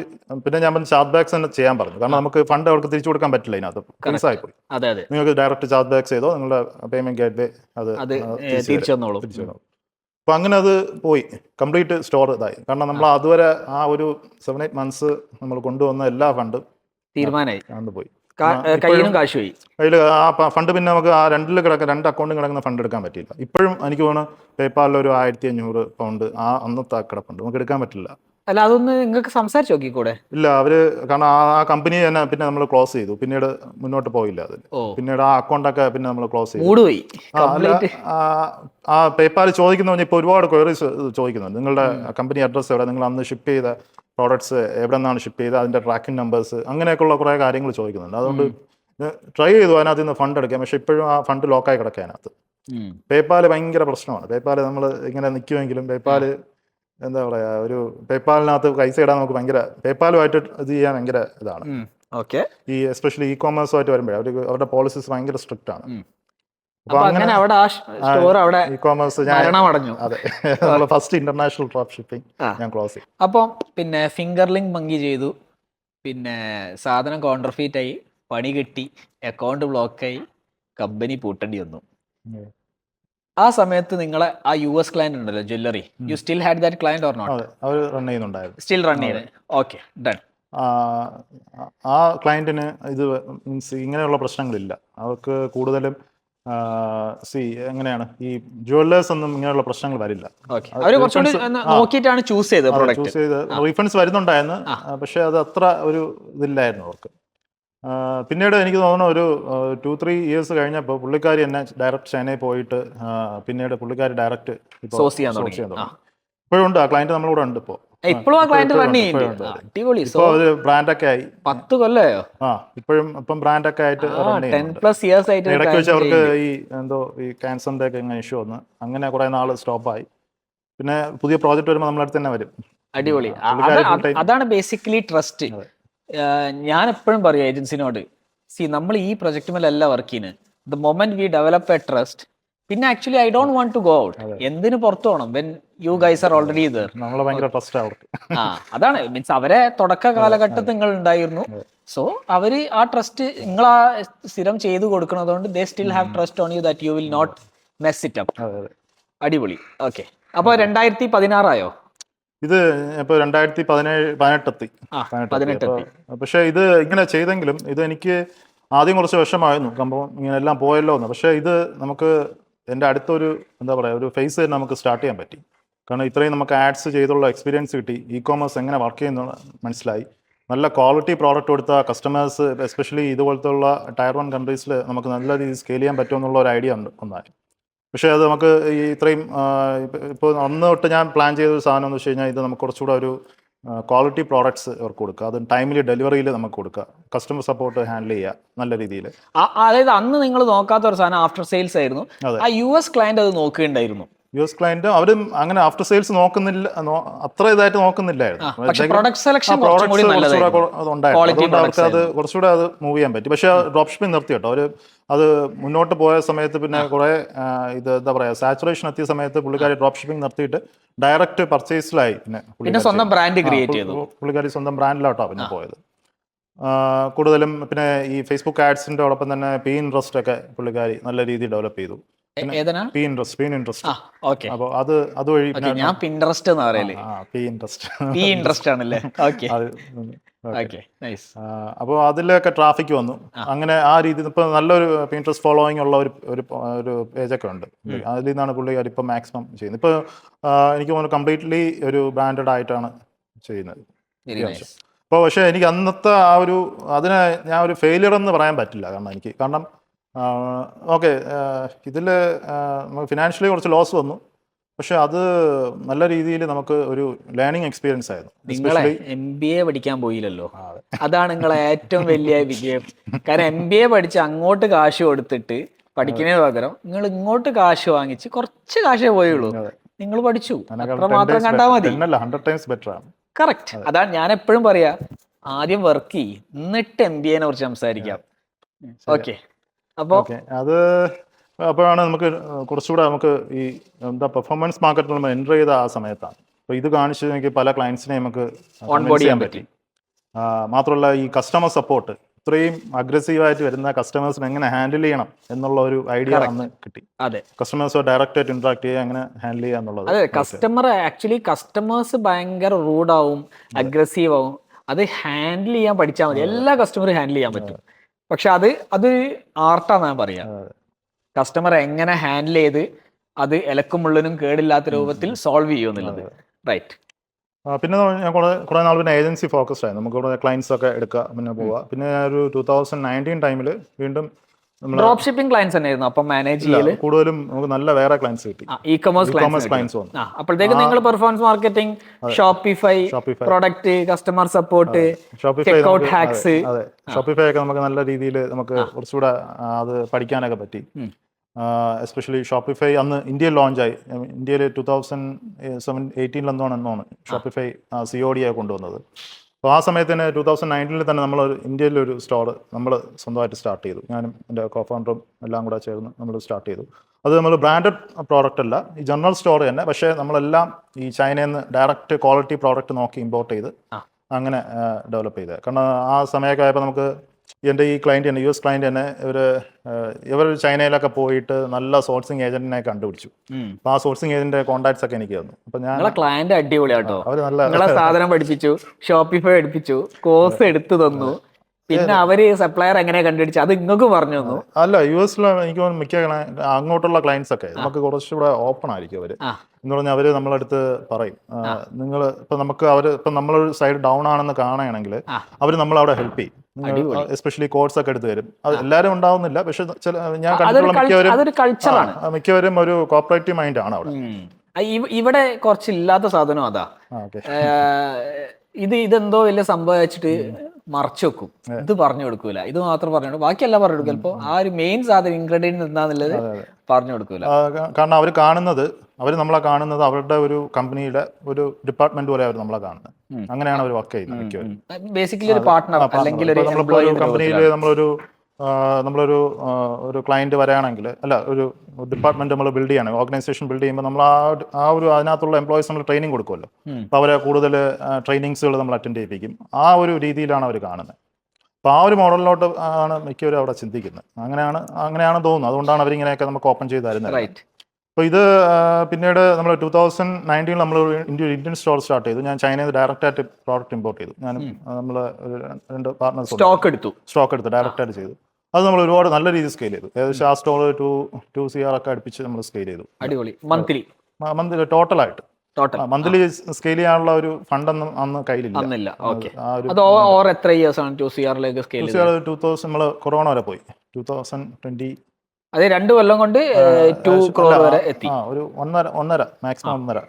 കാരണം ചൈന, ഇന്ത്യ ഈ ഇമ്പോർട്ട് ഇത്തിരി ബുദ്ധിമുട്ടാണ്. ആ ഒരു ടൈം നമ്മൾ ഒരു കൺസൈൻമെന്റ് നമ്മൾ പ്ലാൻ ചെയ്യുകയാണെങ്കിൽ അറ്റ്ലീസ്റ്റ് ഒരു 2 months മുകളിൽ എടുക്കും അതിനെ ഒന്ന് ഫസ്റ്റ് കൺസൈൻമെന്റ് എത്തിക്കാൻ. അപ്പോൾ പിന്നീട് ആ കൺസൈൻമെന്റ് തീർന്നിട്ട് വേണം അടുത്ത ഓർഡർ എത്തിക്കാൻ. അപ്പോൾ അത് നമുക്കൊരു എങ്ങനെ പോയാലും നമ്മൾ കാൽക്കുലേറ്റ് ചെയ്ത് അവിടുത്തെ സോഴ്സിങ് ഏജന്റുമായിട്ടൊക്കെ സംസാരിച്ച് നല്ല ക്വാളിറ്റി പ്രോഡക്റ്റ് ഫൈൻഡ് ഔട്ട് ചെയ്ത് മുന്നോട്ട് പോകണമെങ്കിൽ ഒരു ടൈം എടുക്കും. ഒരു 3 months നമ്മൾ ഒരു കൺസൈൻമെന്റിന് ടൈം കൊടുക്കണം. അപ്പോൾ അങ്ങനെ ലീഡ് ടൈം ഒരു 3 months നമ്മൾ കാണണം. അപ്പോൾ അത് അങ്ങനെ ചെയ്തിട്ട് ഏകദേശം ഒരു കോവിഡ് വരെയൊക്കെ പോയി. കോവിഡ് ശേഷം അത് സ്റ്റോപ്പ് ചെയ്തു. കോവിഡിന് മൊത്തത്തിൽ ആർക്കും ഒരു ക്ലൂ ഇല്ലായിരുന്നല്ലോ തുടങ്ങിയപ്പോൾ എന്താ ചെയ്യേണ്ടത്. പ്രോഡക്ട്സ് ഒക്കെ അതിനകത്ത് ഇൻട്രൊഡ്യൂസ് ചെയ്തു. അങ്ങനെ അതിനകത്ത് കുറെ ലോസ് വന്ന് പിന്നെ അത് ആ കമ്പനി ലോസിലാണോ ക്ലോസ് ചെയ്തത് അല്ലെങ്കിൽ ലോസിൽ ക്ലോസ് ചെയ്തത്? ഓക്കെ. രണ്ടാമത്തെ പണി. പക്ഷെ സ്റ്റിൽ ക്ലയന്റ് അവിടെ ഉണ്ട്, ഏജൻസി നല്ലോണം പോകുന്നുണ്ട്. കുറച്ച് മുന്നോട്ട് ഏജൻസിയാണ് നമുക്ക് ലിവിംഗ് ആയിട്ട് നമുക്ക് മുന്നോട്ട് പോകാൻ പറ്റിയത്. അപ്പോൾ അങ്ങനെ അതിനുശേഷം ഞാൻ ചാനലൊക്കെ അത് ക്ലോസ് ചെയ്തിട്ട് എനിക്ക് കോവിഡൊക്കെ വന്നു. അപ്പോൾ കമ്പനി ക്ലോസ് ആയി. ആ ഒരു സമയത്ത് ആണ് ഞാൻ ഒരു ചാനലൊക്കെ ജസ്റ്റ് സ്റ്റാർട്ട് ചെയ്തത്. എന്തായാലും ഇ-കൊമേഴ്സ് നമ്മൾ കുറെ ട്രൈ ഔട്ട് ചെയ്തു. അപ്പോൾ അതങ്ങനെ നമുക്ക് യൂട്യൂബിൽ വഴി നമുക്ക് കുറച്ചുകൂടെ എന്താ പറയുക, കുറച്ചുകൂടെ ലൈക്ക് മൈൻഡഡ് ആയിട്ടുള്ള ആളുകൾക്ക് ഈ ഒരു നോളജ് ഷെയർ ചെയ്യാന്നുള്ള പ്ലാനിലാണ് ഞാൻ ഇ-കൊമേഴ്സ്. അത് ഞാൻ സ്റ്റാർട്ട് ചെയ്തപ്പോൾ ഞാൻ ചെയ്ത പ്ലാൻ എന്ന് വെച്ച് കഴിഞ്ഞാൽ ഒരു പുതുതായിട്ടൊരു സ്റ്റോർ സ്റ്റാർട്ട് ചെയ്ത് അതിനകത്ത് തന്നെ എങ്ങനെ സെയിൽ എടുക്കാം, അതും എങ്ങനെ ഇന്ത്യൻ ഡ്രോപ്പ് ഷിപ്പിംഗ് സപ്ലയറുമായിട്ട് നമുക്ക് ടൈപ്പ് ചെയ്ത് ഡ്രോപ്പ് ഷിപ്പിംഗ് സ്റ്റാർട്ട് ചെയ്ത് അതിനെ എങ്ങനെ ഇവൻച്വലി നിങ്ങൾക്കൊരു ബ്രാൻഡിലോട്ട് മൂവ് ചെയ്യാം എന്നുള്ള ഒരു കോൺസെപ്റ്റിലാണ് സ്റ്റാർട്ട് ചെയ്തത്. പക്ഷേ അത് 10 ദിവസം കൊണ്ട് ഒരു 10 lakhs വരെയൊക്കെ നമുക്ക് സ്കെയിൽ ചെയ്യുന്ന രീതിയിൽ അതിനകത്ത് ഡോക്യുമെന്റ് ചെയ്ത് കാണിച്ചു. അങ്ങനെയാണ് ആ ഒരു പ്ലേലിസ്റ്റിൽ അത്രയും ഒരു വീഡിയോസ് ഞാൻ ഇട്ടത്. ഓക്കെ. അപ്പം നമ്മള് രണ്ടാമത്തെ കമ്പനി ഏജൻസി സ്റ്റിൽ റണ്ണിങ് ആണ്. ഒരെണ്ണം UK സ്റ്റാർട്ട് ചെയ്തു, UK അത് പൂട്ടേണ്ടി വന്നു. രണ്ടാമത്തെ കമ്പനി ഇന്ത്യയിൽ സ്റ്റാർട്ട് ചെയ്തു. ഇന്ത്യയിൽ കോവിഡിന്റെ സമയത്ത് അതിൻ്റെ അകത്തും ചെറുതായിട്ടൊന്ന് പണി കിട്ടി. Okay. Moving on. 2021 YouTube channel start ചെയ്തു വിത്ത് യുവർ ലേണിങ്സ്. ഇനി അങ്ങോട്ട് പോട്ടെ. അത് യൂട്യൂബ് ചാനൽ സ്റ്റിൽ റണ്ണിങ് ആണ്. നമുക്ക് അത് ഞാൻ അധികം അപ്ഡേഷൻസ് അതിനകത്തില്ല ഇപ്പം. പക്ഷേ എൻ്റെ ഏജൻസിയാണ് ഞാൻ ഇപ്പോഴും ഹാൻഡിൽ ചെയ്ത് മുന്നോട്ട് പോകുന്നത്. ഇപ്പോൾ ഇനി ഞാൻ നോക്കുന്നതെന്ന് വെച്ച് കഴിഞ്ഞാൽ നമുക്ക് ഇപ്പോൾ എനിക്ക് ഇതുവരെ ഇതുവരെയുള്ള ജേണിയിൽ എനിക്ക് മനസ്സിലായത്, ഇപ്പോൾ 2024 എസ്പെഷ്യലി നമ്മൾ ഇന്ത്യ നോക്കുകയാണെങ്കിൽ നല്ല രീതിയിൽ ഇന്ത്യയിൽ ഇ കോമേഴ്സ് നല്ല രീതിയിൽ എക്സ്പാൻഡ് ആയിട്ടുണ്ട്. ഇ കോമേഴ്സിൻ്റെ നോളജ് നല്ല രീതിയിൽ ഫ്ലറിഷ് ആയിട്ടുണ്ട്. ഇവിടെ കസ്റ്റമേഴ്സ് എല്ലാം നല്ല ഒരു നോളജബിൾ ആയിട്ടുള്ള ആളുകളായി മാറി. കാരണം ഏകദേശം ഒരു 15+ ഇയേഴ്സ് ആയിട്ട് നമുക്കിവിടെ ഇ കോമേഴ്സ് കൾച്ചർ ഉണ്ട്. ഒരു ചെറിയൊരു കുട്ടി തൊട്ട് വലിയൊരാൾ വരെ എങ്ങനെ ഒരു ഇ കോമേഴ്സ് പ്ലാറ്റ്ഫോമിൽ വന്നിട്ട് ബൈ ചെയ്യാം എന്നുള്ള കംപ്ലീറ്റ് നോളജ് ഉണ്ട്. പിന്നെ ഈ ഇന്റർനെറ്റ് പെനിട്രേഷൻ നല്ല രീതിയിലുണ്ട്. വേറെ ഏത് കൺട്രിയേക്കാളും ഇന്ത്യയിലുണ്ട്. അത് ജിയോ ഉണ്ടാക്കിയ ഒരു കൾച്ചറാണ്. ഇപ്പോൾ നമ്മളിന്ന് കാണുന്ന എല്ലാ പ്രോഡക്ട്സും ഇന്റർനെറ്റ് ബേസ് ചെയ്താണ് നിൽക്കുന്നത്. എല്ലാ യൂണിക്കോൺസും എല്ലാം നമ്മൾ കാണുന്ന എല്ലാവരും ഇന്റർനെറ്റ് ആണ് അവരുടെ. ഡിജിറ്റൽ ഫസ്റ്റ് കമ്പനീസും വന്നു. അതെ. അപ്പോൾ ഇ കോമേഴ്സിന് നല്ലൊരു ബൂം ഇന്ത്യയിലുണ്ട്. പക്ഷേ ഇന്ന് നമ്മളിപ്പോൾ ഈ ഡ്രോപ്പ് ഷിപ്പിംഗ് ബേസ്ഡ് ആയിട്ട് തന്നെ പോവുകയാണെങ്കിൽ നമുക്ക് ഒരു ഓർഡേഴ്സ് എടുക്കാൻ പറ്റും, ഒരുപാട് ഓർഡേഴ്സ് എടുക്കാൻ പറ്റും. പക്ഷേ അതൊരു ഇവഞ്ച്വലി നമ്മളൊരു വെൽത്തിലോട്ട് എത്തില്ല. ഞാൻ ഈ പറഞ്ഞ നമ്മളിപ്പോൾ ആദ്യമൊക്കെ പോയ ഒരു ജേണി തന്നെ അവർ എന്ത് ചെയ്യും, അതായിരിക്കും അവരുടെ ഒരു റിസൾട്ട്സ് വരുന്നത്. ഒരിക്കലും ഒരു പ്രോഫിറ്റബിൾ സ്റ്റോറിലോട്ട് മൂവ് ചെയ്യാൻ പാടാണ്. എന്ന് വെച്ച് കഴിഞ്ഞാൽ ഇന്ന് ഇന്ത്യയിലെ സിനാരിയോ പറയുകയാണെങ്കിൽ, ഇന്റർനാഷണൽ നമുക്കൊരു വേറെ സിനാരിയോ ആണ്. ഇപ്പോൾ ഇന്ത്യയിലെ സിനാരിയോ പറയുകയാണെങ്കിൽ, ഇപ്പോൾ നിങ്ങളിപ്പോൾ ഒരു ഡ്രോപ്പ് ഷിപ്പിംഗ് ചെയ്യാൻ താല്പര്യപ്പെടുകയാണ്. ഇപ്പോൾ ഡ്രോപ്പ് ഷിപ്പിംഗ് ചെയ്യാൻ എസ്പെഷ്യലി എല്ലാവരും ആദ്യം എത്തുന്നത്, നമ്മളിപ്പോൾ ഞാനൊക്കെ ആ ചാനലിൽ കാണിച്ചതുപോലെ പ്രോബ്ലം സോൾവിങ് പ്രോഡക്ട്സ് ആയിരിക്കും മിക്കവരും ചൂസ് ചെയ്യുന്നത്. അതാണ് നമുക്ക് സെല് ചെയ്യാൻ കുറച്ചുകൂടെ എളുപ്പം. ഇപ്പോൾ ഒരു പർട്ടിക്കുലർ ആയിട്ട് ഹോമിലോ കിച്ചണിലോ എന്തെങ്കിലും ഉള്ള ഒരു പ്രോബ്ലം ആ ഒരു പ്രോഡക്റ്റ് സോൾവ് ചെയ്യും. പക്ഷേ ഈ ഒരു പ്രോഡക്റ്റ് നമുക്ക് ഇന്ത്യയിലുള്ള സപ്ലയേഴ്സിന് വേണം നമ്മളത് എടുക്കാൻ. ഇന്ത്യയിൽ ഒരുപാട് ഡ്രോപ്പ് ഷിപ്പിംഗ് സപ്ലൈ ചെയ്യുന്ന സപ്ലയേഴ്സ് ഉണ്ട്. ഇന്ത്യ മാർട്ട് പോലത്തെ പ്ലാറ്റ്ഫോംസ് നമുക്ക് എടുക്കാൻ പറ്റും. പക്ഷേ ഇതിൻ്റെ പ്രശ്നം എന്ന് വെച്ച് കഴിഞ്ഞാൽ ഈ സപ്ലൈയിലുള്ള പ്രോഡക്ട്സുകൾ എല്ലാ മാർക്കറ്റ് പ്ലേസസിലും അവൈലബിൾ ആണ്. കാരണം ഇതെല്ലാം വലിയ ഇമ്പോർട്ടേഴ്സ് ആയിരിക്കും. ഇപ്പോൾ ഇവിടുത്തെ മെയിനായിട്ട് ഇമ്പോർട്ട് ചെയ്യുന്ന ഡിയോഡാപ്പ് എന്ന് പറഞ്ഞ ടീമൊക്കെ ഉണ്ട്, ഗുജറാത്ത് ബേസ്ഡ് ആയിട്ടുള്ള. ഇപ്പോൾ അവരുമായിട്ട് എനിക്ക് പേഴ്സണൽ കോൺടാക്ട് ഒക്കെ ഉണ്ട്, കാരണം ഞാൻ അവരുമായിട്ട് ഒരുപാട് ബിസിനസ് ചെയ്തിട്ടുണ്ട്. അപ്പോൾ അങ്ങനെ അവരൊക്കെ എന്ന് പറഞ്ഞാൽ എന്താ ചെയ്യുന്നത്, ഈ ഒരു മാസം അവർക്കൊരു 2-3 കണ്ടെയ്നർ ഇന്ത്യയിലെത്തും. അതിനകത്തൊരു 100-150 പ്രോഡക്ട്സ് കാണും. അപ്പോൾ അത് മാക്സിമം അവർ ഒരു കണ്ടെയ്നർ വന്നിട്ട് അവർ മാക്സിമം ഒരു 10% മാർജിനിൽ മാക്സിമം സെൽ ഓഫ് ചെയ്യും. അതാണ് അവരുടെ എയിം. എത്ര പെട്ടെന്ന് നിങ്ങൾ അത് സെൽ ഓഫ് ചെയ്യുന്ന അടുത്ത കണ്ടെയ്നർ അതാണ്, അങ്ങനെയാണ് ഒരു പ്ലാൻ. അല്ല, ഒരു കണ്ടെയ്നർ ഓൺ മന്ത്ലി ബേസിസിൽ വന്നുകൊണ്ടിരിക്കും. അങ്ങനെയാണ് അവരുടെ ബിസിനസ് പ്ലാൻ. അങ്ങനെയാണ്. അപ്പൊ ഈ ടീമാണ് നമുക്ക് ഈ ഡ്രോപ്പ് ഷിപ്പിംഗ് പ്രോഡക്ട്സും തരുന്നത്. അപ്പോൾ ഇവർ തന്നെ ഈ കൊണ്ടുവരുന്ന എല്ലാ പ്രോഡക്ട്സും ഇവർ എല്ലാ ചാനൽസിലും, ഇപ്പോൾ ആമസോൺ, ഫ്ലിപ്കാർട്ട്, മീഷോ, ഈ പ്ലാറ്റ്ഫോംസിലെല്ലാം അവർ ഫ്ലറിഷ് ചെയ്യും. അവർക്ക് 10% മാത്രം മതി. അവർ ഡയറക്ട്ലി ഫ്ലറിഷ് ചെയ്യുക, അല്ലെങ്കിൽ ത്രൂ ഏജൻസ് ആണോ? അങ്ങനെ ത്രൂ ഏജൻസ്, ഹോൾസെയിലേഴ്സ് ഒക്കെ ആണ്. അവർക്ക് പല നെറ്റ്വർക്ക്സും ഉണ്ട്. അപ്പോൾ ആ ഒരു പ്രോഡക്റ്റ് ആയിരിക്കും നമ്മൾക്ക് അവൈലബിൾ ആയിട്ടുള്ള ഡ്രോപ്പ് ഷിപ്പിംഗ് പ്രോഡക്ട്സ്. ഇപ്പോൾ നമ്മളിതെടുത്ത് ചെയ്യുമ്പോൾ വരുന്ന ഒരു പ്രശ്നം എന്ന് വെച്ച് കഴിഞ്ഞാൽ, ഇത് ഒന്നാമത്തെ കാര്യം, ഈ ആഡ് കോസ്റ്റ് നല്ല രീതിയിൽ കൂടും. കാരണം ഈ പ്രോഡക്റ്റ് ഓൾറെഡി ഉള്ളതുകൊണ്ട് ആഡ് വരുമ്പം തന്നെ യൂസേഴ്സ് ചിലപ്പോൾ ആമസോൺ ആപ്സ് ഒക്കെ എല്ലാവരുടെ ഫോണിലും ഉണ്ട്. അവരവിടെ സെർച്ച് ചെയ്യുമ്പോൾ കിട്ടുകയാണെങ്കിൽ അത് അവർ വാങ്ങാൻ ചാൻസ് ഇല്ല. അവരവിടെ പോയി വാങ്ങും. നമ്മൾ ആഡ് വേണ്ട അവിടെ പോയി വാങ്ങാം. ഇപ്പോൾ ഇത് 2024 പക്ഷേ അവർ അവിടെ പോയി വാങ്ങും. കാരണം അത് ട്രസ്റ്റബിൾ ആണ്, പെട്ടെന്ന് സാധനം കിട്ടും. പിന്നെ റിവ്യൂ നോക്കാൻ പറ്റും. പിന്നെ പ്രൈസ് നല്ല വേരിയേഷൻസ് ഉണ്ടാവും. ഇപ്പോൾ ഈ നമ്മളൊരു 200 രൂപയ്ക്ക് ഒരു സപ്ലയറിൻ്റെ എടുക്കുന്ന പ്രോഡക്റ്റ് തന്നെ ആമസോണിൽ അതേ സപ്ലയറിന് ചിലപ്പോൾ 300 രൂപ 350 രൂപയ്ക്ക് ഇട്ട് മതി, പുള്ളിക്ക് നല്ല പ്രോഫിറ്റ് കിട്ടും. നമുക്ക് ആ 200 രൂപയ്ക്ക് എടുക്കുന്ന സാധനം നമ്മളിവിടെ ആഡ് കോസ്റ്റ് ഉണ്ട്, നമ്മളുടെ ഈ ഷിപ്പിംഗ് കോസ്റ്റ് ഉണ്ട്, നമുക്ക് RTO എന്ന് പറയുന്ന സിനാരിയോ ഇവിടെ ഇന്ത്യയിൽ അതിന്റെ ബേസ് ആയിട്ട് ഒരു മാർജിൻ നമുക്ക് ഇടാൻ പറ്റും. അപ്പോൾ അതൊരിക്കലും നമുക്ക് ഒരു 200 എടുക്കുന്ന പ്രോഡക്റ്റ് അറ്റ്ലീസ്റ്റ് ഒരു 800 കൊടുത്താലേ നമുക്ക് എന്തെങ്കിലും പ്രോഫിറ്റബിൾ ആയിട്ട് കിട്ടും. അപ്പോൾ കസ്റ്റമേഴ്സ് നോക്കുമ്പോൾ അത് വളരെ ചീപ്പായിട്ട് വേറെ ഒരു പ്രോഡക്റ്റ് അവൈലബിൾ ആണ്. അപ്പോൾ അതുകൊണ്ട് അവിടെ പോയി അവർക്ക് അവർ ഭയങ്കര എഡ്യൂക്കേറ്റഡ് ആണ് കസ്റ്റമേഴ്സ്. ദേ നോ ദാറ്റ് ആമസോണിൽ പോയി കഴിഞ്ഞാൽ ഇതേപോലത്തെ പ്രൊഡക്ട്സ് അതൊരു 2-3 വർഷം മുമ്പാണ് പിന്നെ നടക്കുവായിരുന്നു. എല്ലാത്തിനൊരു സമയമുണ്ട്. അതെ, ഇപ്പോൾ അത് സാച്ചുറേറ്റ് ആയിരുന്നു ഞാൻ പറയാം. ആ മോഡൽ ചെയ്ത് കഴിഞ്ഞാൽ നമുക്ക് ചിലപ്പോൾ സെയിൽസ് ഒക്കെ വരും. ഇപ്പം സെയിൽസ് വന്നാലും ഞാൻ ഈ പറഞ്ഞ സെയിം സിനാരിയോ, അവർ സെയിൽ വന്നതിന് ശേഷം ഈ പ്രോഡക്റ്റ് എടുത്ത് അവർ ആമസോണിൽ സെർച്ച് ചെയ്യുമ്പോൾ അതിനകത്ത് കുറേ വില കുറവിൽ പ്രോഡക്റ്റ് ഉണ്ട്. അപ്പോൾ അവർ ക്യാഷ് ഓൺ ഡെലിവറി അക്സെപ്റ്റ് ചെയ്യത്തില്ല. അങ്ങനെ ഒരു സിനാരിയോ വരാം. അങ്ങനെ അതുകൊണ്ട് ആ ഒരു മോഡൽ മുന്നോട്ട് പോയി കഴിഞ്ഞാൽ നമുക്ക് പ്രോഫിറ്റബിൾ ആവാൻ പറ്റില്ല. ഇപ്പോൾ ഇന്ന് 2024 നമുക്ക് ഏറ്റവും ബെസ്റ്റായിട്ട് നമുക്ക് ചെയ്യാൻ പറ്റുന്ന ഒരു കാര്യം എന്ന് വെച്ച് കഴിഞ്ഞാൽ ബ്രാൻഡ്, നല്ല ക്വാളിറ്റി ബ്രാൻഡ് ബിൽഡ് ചെയ്യുക. അതോടൊപ്പം തന്നെ നമുക്കത് നല്ലൊരു യുണീക്ക്നെസ്സും കൊണ്ടുവരിക. കാരണം ആ ഒരു പർട്ടിക്കുലർ പ്രോഡക്റ്റ് ആഡ് കാണുമ്പോൾ ഇവർക്ക് വേറെ ഒരു സ്ഥലത്ത് നിന്ന് ആ ഒരു പ്രോഡക്റ്റ് കിട്ടല്ലേ. അപ്പോൾ അങ്ങനെ ഒരു ട്രസ്റ്റബിലിറ്റി ഉണ്ട്, നല്ലൊരു ട്രസ്റ്റബിലിറ്റി ഉണ്ട്. പിന്നെ കസ്റ്റമർ സെൻട്രിക് ആയിട്ട് വർക്ക് ചെയ്യാം. കസ്റ്റമേഴ്സിന് എന്തൊക്കെ ഇഷ്യൂസ് ഉണ്ടോ അതെല്ലാം സോൾവ് ചെയ്ത് ആ മോഡലിൽ പോയി കഴിഞ്ഞാലേ നമുക്കിന്ന് ഇ കോമേഴ്സ് നമുക്ക് ഒരു വെൽത്ത് ക്രിയേഷൻ അതിനകത്ത് പോസിബിൾ ഉള്ളൂ. അതെ, PNL പിന്നെ ഗ്രീൻ ആവണമെങ്കിൽ you have to build a brand name. അതെ, ബ്രാൻഡ് നെയിം. അപ്പോൾ ഈ ഡ്രോപ്പ് ഷിപ്പിംഗ് എന്ന കോൺസെപ്റ്റ് സ്റ്റാർട്ട് ചെയ്യാം, വേണമെന്നില്ല. അത് നമുക്ക് ഇ കോമേഴ്സിൽ നിന്ന് ഒരു ബിഗിനിങ് ആയിട്ട് സ്റ്റാർട്ട് ചെയ്യാം. നിങ്ങളൊരു കംപ്ലീറ്റ്ലി ബിഗിനറാണ് എങ്കിൽ ഡ്രോപ്പ് ഷിപ്പിംഗ് മോഡലിൽ തന്നെ ഒരു 25,000 റുപ്പീസ് നമുക്ക് ക്യാപിറ്റൽ വെച്ചിട്ട് ഒരു ഡ്രോപ്പ് ഷിപ്പിംഗ് സ്റ്റാർട്ട് ചെയ്യാം. അത് നമുക്ക് വേണമെങ്കിൽ ഒരു ഈ ഫിസിക്കൽ പ്രോഡക്റ്റ് വെച്ച് സ്റ്റാർട്ട് ചെയ്യാം, അല്ലെങ്കിൽ ഒരു പ്രിൻ്റ് ഓൺ ഡിമാൻഡ് വെച്ചിട്ട്. പ്രിൻ്റ് ഓൺ ഡിമാൻഡ് ആകുമ്പോൾ കുറച്ചുകൂടെ നിങ്ങൾക്ക് യുണീക്നെസ് കൊണ്ടുവരാം. നിങ്ങൾ കൊണ്ടുവരുന്ന ഡിസൈൻസ് ചിലപ്പോൾ നമ്മളതിൽ മാത്രമേ കാണൂ. അപ്പോൾ ഒരു പ്രിൻ്റ് ഓൺ ഡിമാൻഡ് വെച്ചിട്ട്, ഇന്ന് പ്രിൻ്റ് ഓൺ ഡിമാൻഡ് സപ്ലൈസ് ഇന്ത്യയിൽ അവൈലബിൾ ആണ്. അപ്പോൾ അവിടെ വെച്ചിട്ട് നമുക്കൊരു 25,000 ക്യാപിറ്റൽ വെച്ചിട്ട് നമുക്ക് അത് സ്റ്റാർട്ട് ചെയ്യാം. സ്റ്റാർട്ട് ചെയ്ത് ഒരു 100 ഓർഡേഴ്സ് വരെയൊക്കെ മൂവ് ചെയ്യാം. അപ്പോൾ 100 ഓർഡേഴ്സ് വരെ മൂവ് ചെയ്യുമ്പോൾ നമുക്ക് എങ്ങനെ ഒരു പ്രോഡക്റ്റ് റിസർച്ച് ചെയ്യണമെന്ന് മനസ്സിലാവും, ഒരു സ്റ്റോർ എങ്ങനെ ഒപ്റ്റിമൈസ് ചെയ്ത് ബിൽഡ് ചെയ്യാമെന്ന് മനസ്സിലാവും, പിന്നെ ആഡ്സ് എങ്ങനെ ക്രിയേറ്റ് ചെയ്യാമെന്ന് മനസ്സിലാവും. പിന്നെ ഈ ഡെലിവറി ചെയ്യുന്ന ഇവിടെ ഇന്ത്യയിലുള്ള ഒരു പ്രോസസ്സ് എന്ന് പറഞ്ഞാൽ ഡെലിവറി ആയിട്ടുള്ള ഒരു ടൈപ്പ് ഭയങ്കര ഇമ്പോർട്ടൻസ് ആണ്. ഭയങ്കര ഇമ്പോർട്ടൻ്റ്. കാരണം നമ്മൾ കുറച്ച് മാസങ്ങൾ കഴിയും. ഈ RTO എന്ന് പറഞ്ഞൊരു സാധനം ഉണ്ട്, NDR എന്ന് പറഞ്ഞൊരു സാധനം ഉണ്ട്. ഇതൊക്കെ പഠിച്ചു വരുമ്പോഴത്തേക്കും പിന്നെ നമ്മൾ വിചാരിച്ചു നമ്മൾ കുറെ കാശ് ഉണ്ടാക്കി വിചാരിച്ചിട്ടുണ്ട്, തിരിച്ച് സാധനം കൊണ്ട് വരുമ്പോഴേ നമുക്ക് മനസ്സിലാവും ആ പീസ് കിട്ടും. അത് പിന്നെ മാത്രമല്ല, ഈ ഇവിടെ ഉള്ള ഡെലിവറി കമ്പനിയുമായിട്ട് നല്ലൊരു റിലേഷൻഷിപ്പ് നമ്മൾ മെയിൻറ്റെയിൻ ചെയ്യണം. എന്ന് പറഞ്ഞാൽ അവരുടെ അടുത്ത് നമ്മളിപ്പോൾ എന്താ നെഗോസിയേഷൻ നല്ല രീതിയിൽ ചെയ്യണം. അപ്പോൾ അവരെ ഇങ്ങനെ പേടിപ്പിച്ചു നിങ്ങൾ ഈ റേറ്റ് തന്നില്ലേ നമ്മൾ അപ്പുറത്ത് പോകും എന്നുള്ള രീതിയിൽ അവരെ ആ രീതിയിലൊക്കെ സംസാരിച്ച് നെഗോഷിയേറ്റ് ചെയ്താൽ അവർ നല്ല റേറ്റ്സ് നമുക്ക് തരത്തുള്ളൂ. അപ്പോൾ അതിൽ ഒരു 20 or 30 റുപ്പീസ് ഒരു ഓർഡറിൽ നമുക്ക് മാറിയാൽ തന്നെ നല്ലൊരു മാർജിൻ നമ്മൾ ഹൈ ഓഡിയൻസിൽ പോകുമ്പോൾ മാറും. PNL ഭയങ്കരമായി ചേഞ്ച് ഉണ്ടാക്കും. അപ്പോൾ ഡെലിവറി ആയിട്ടുള്ള റിലേഷൻഷിപ്പ് അതെങ്ങനെയാണ് നമുക്ക് ഫുൾഫിൽ ചെയ്യുക, എങ്ങനെ ഒരു അഗ്രിഗേറ്റർ പോർട്ടലിൽ നിന്ന് നമുക്ക് ആ പ്രോഡക്റ്റ് ഫുൾഫിൽ ചെയ്യാം. അതോടൊപ്പം തന്നെ ഈ കസ്റ്റമർ സപ്പോർട്ട് എങ്ങനെ നമുക്ക് ഹാൻഡിൽ ചെയ്യാം, കസ്റ്റമേഴ്സുമായിട്ട് എങ്ങനെ ഹാൻഡിൽ ചെയ്യാം. ഇതെല്ലാം ഒരു 100 ഓർഡേഴ്സ് ഒക്കെ എടുത്തു കഴിഞ്ഞാൽ തന്നെ അല്ല ടോട്ടൽ തുടങ്ങിയിട്ട് ഒരു 25,000 ക്യാപിറ്റൽ വെച്ചിട്ട് ഒരു 100 ഓർഡേഴ്സ് വരെ എത്തി. ആ ഒരു പുള്ളിക്കാരൻ തുടങ്ങി, പുള്ളി തന്നെ സ്വയം ഈ 100 ഓർഡേഴ്സ് വരെ എത്തി. പുള്ളിക്ക് ഇ കോമേഴ്സ് മനസ്സിലായി, ഒരു എന്താണ് ചെയ്യേണ്ടതെന്നുള്ള കാര്യം മനസ്സിലാവും. ഈ പെർഫോമൻസ് മാർക്കറ്റിംഗ് തന്നെ വളരെ ബേസ് ആയിട്ടുള്ള കാര്യങ്ങളെല്ലാം മനസ്സിലായി. പിന്നെ അങ്ങോട്ട് ഇനി സ്കെയിലിംഗ് ആയിട്ടുള്ള കാര്യങ്ങളാണ്. ഇപ്പോൾ 100 ഓർഡേഴ്സ് തന്നെ ചിലപ്പോൾ അത് പോസിറ്റീവ് ആയെന്ന് വരില്ല. ചിലപ്പോൾ 100 ഓർഡേഴ്സിൽ ഒരു 70 ഓർഡേഴ്സ് ചിലപ്പോൾ ഡെലിവർ ആവും, 30 ഓർഡേഴ്സ് തിരിച്ചു വരും, RTO വരും. പക്ഷേ അത് ഈ 100 ഓർഡേഴ്സ് ചെയ്ത ഒരു എക്സ്പീരിയൻസ് ഉണ്ടല്ലോ, അത് ഭയങ്കര ഇമ്പോർട്ടൻ്റ് ആയിട്ട് ഞാനെപ്പോഴും പറയാറ്.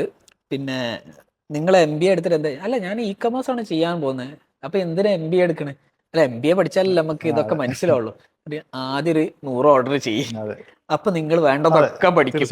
അത് ഈ പഠിക്കാനാണ് ഏറ്റവും ബെസ്റ്റ്, അല്ലാണ്ട് ബുക്കിൽ വായിച്ചിട്ട് ഒരു കാര്യം. നമ്മളുടെ സ്വന്തം പോക്കറ്റിൽ ഇരിക്കുന്ന പൈസ എടുത്ത് നമ്മൾ ചെയ്യുമ്പോഴാണ് നമ്മൾ ഏറ്റവും കൂടുതൽ അതിനകത്ത് വിജിലന്റ് ആയിട്ട് വർക്ക് ചെയ്യാം. അതെ, കറക്റ്റ്. അപ്പോൾ അത് ഏറ്റവും ബെസ്റ്റ് ആയിട്ട് എനിക്ക് തോന്നുന്ന ഒരു ഹൈലി പെയ്ഡ് ആയിട്ടുള്ള ഡിജിറ്റൽ മാർക്കറ്റിംഗ് കോഴ്സ് ചെയ്യുന്നതിനേക്കാളും എഫക്റ്റ് ഈ 100 ഓർഡേഴ്സ് വരെ എത്തി അവർക്ക് കിട്ടും. അതെ, പിന്നെ ഒരുവിധം സാധനങ്ങളൊക്കെ യൂട്യൂബിൽ അവൈലബിൾ ആണ്. പിന്നെ നിങ്ങൾക്ക് അതിന്റെ മുകളിലേക്ക് പഠിക്കണം.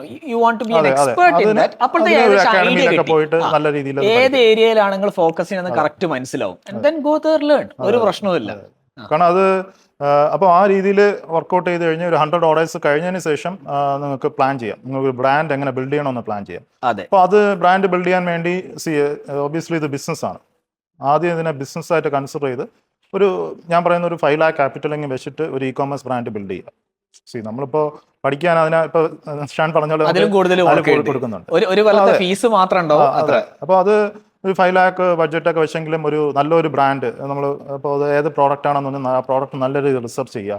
ആ പ്രോഡക്റ്റ് കസ്റ്റമേഴ്സിന് എങ്ങനെ ഉപകാരപ്പെടുന്നുണ്ട്, ഇപ്പോൾ അവൈലബിൾ കോമ്പറ്റീറ്റർ ഏതൊക്കെയാണ്, അവർ ചെയ്യുന്ന പ്രോഡക്ട്സ്, ആ പ്രോഡക്ട്സിൻ്റെ സ്പെസിഫിക്കേഷൻ എന്താണ്, അതിലുള്ള നെഗറ്റീവ്സ് എന്താണ് എന്നുള്ള രീതിയിൽ ഒരു 1-2 മാസം എടുത്ത് റിസർച്ച് ചെയ്തിട്ട് വേണമെങ്കിൽ നമുക്കൊരു നല്ലൊരു പ്രോഡക്റ്റ് ലോഞ്ച് ചെയ്യാം. ബേസിക്കലി ഒരു SWOT അനാലിസിസ് തന്നെ ചെയ്യാം. അതെ, ആ രീതിയിൽ ലോഞ്ച് ചെയ്ത് ഒരു ഇ കോമേഴ്സ് ബ്രാൻഡ് ഒരു 1 year കൊണ്ട് അത് തുടങ്ങണമെങ്കിൽ ഒരു 5 lakh ക്യാപിറ്റൽ വിത്ത് ഒരു 1 year ടൈം അതിന് ഗ്രോ ചെയ്യാനുള്ള ടൈം കൊടുക്കുക. 1 year റിട്ടേൺസ് വേണമെങ്കിൽ ഒരു 5 lakh ബഡ്ജറ്റിൽ തുടങ്ങുകയാണെങ്കിൽ ഒരു 5,000 റുപ്പീസൊക്കെ സാലറി ആയിട്ട് നിങ്ങൾക്ക് വേണമെങ്കിൽ എടുക്കാം മാസം.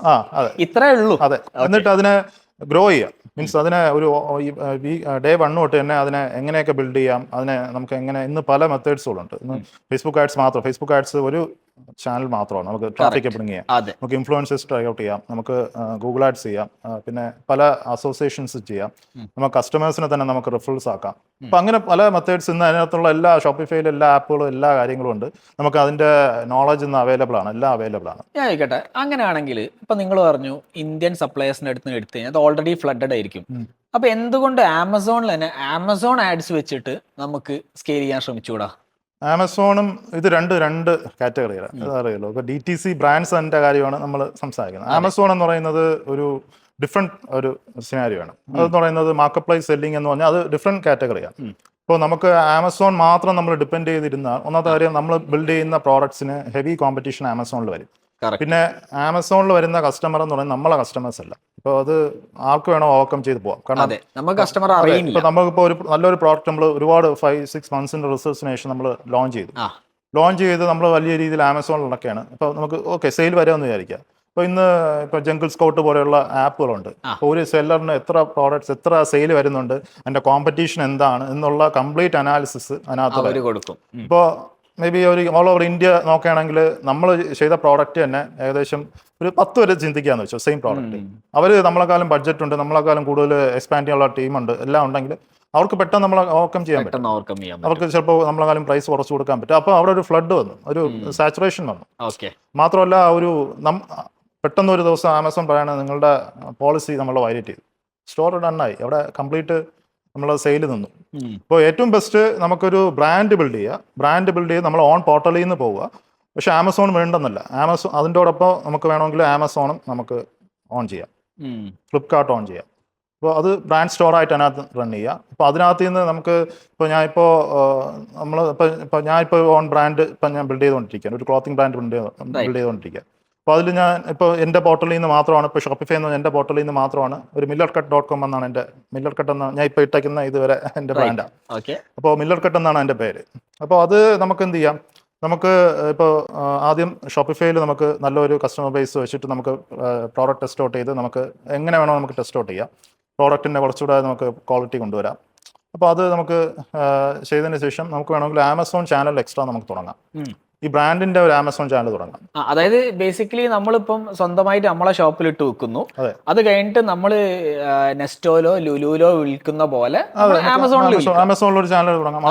അത് ഒരു ചിലപ്പോൾ നമുക്ക് ഡയറക്റ്റ് ആയിട്ട് നമുക്കൊരു $100 നമ്മുടെ സ്റ്റോറിൽ വരെയാണ്. അപ്പോൾ ആമസോണിലും കൂടെ വന്നു കഴിഞ്ഞാൽ ചിലപ്പോൾ ആമസോണിൽ ഒരു 20-30 ഓർഡേഴ്സ് നമുക്ക് എക്സ്ട്രാ വരും വിത്തൗട്ട് അഡ്വർടൈസ്മെന്റ് കോസ്റ്റ്.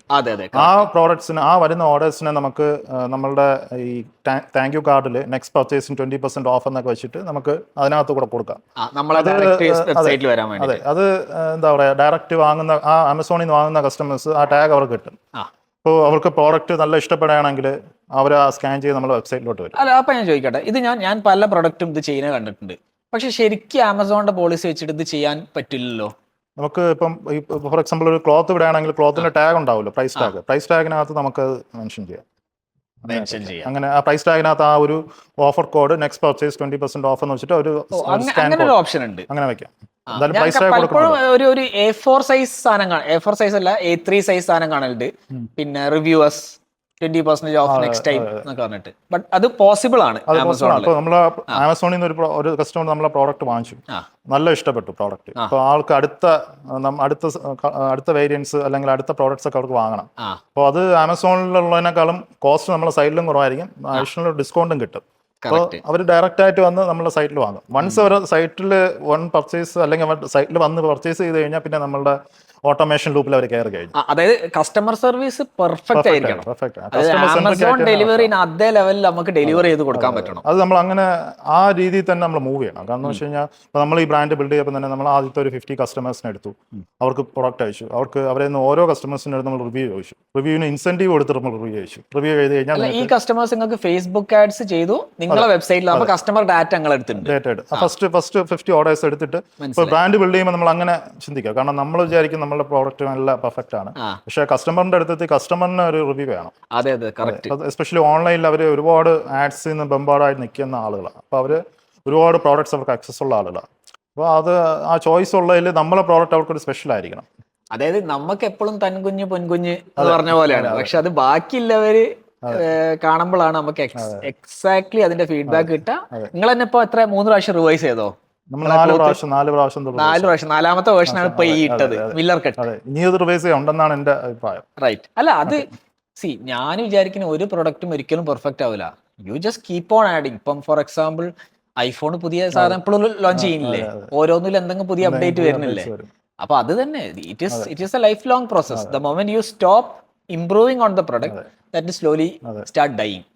റൈറ്റ്. അപ്പോൾ ആ രീതിയിൽ നമ്മൾ ബ്രാൻഡ് ബിൽഡ് ചെയ്യുക. അത് ബ്രാൻഡ് നമ്മൾ അങ്ങനെ ചെയ്യും. ഇ കോമേഴ്സിലോട്ട് നമ്മൾ ബിസിനസ്സിലോട്ട് ഇറങ്ങുകയാണെങ്കിൽ അത് ഫസ്റ്റ് ബിസിനസ് ആയിട്ട് തന്നെ കൺസിഡർ ചെയ്യുക. ഇതൊരു ക്വിക്ക് മണി മേക്കിംഗ് സ്കീം ഒന്നും അല്ല.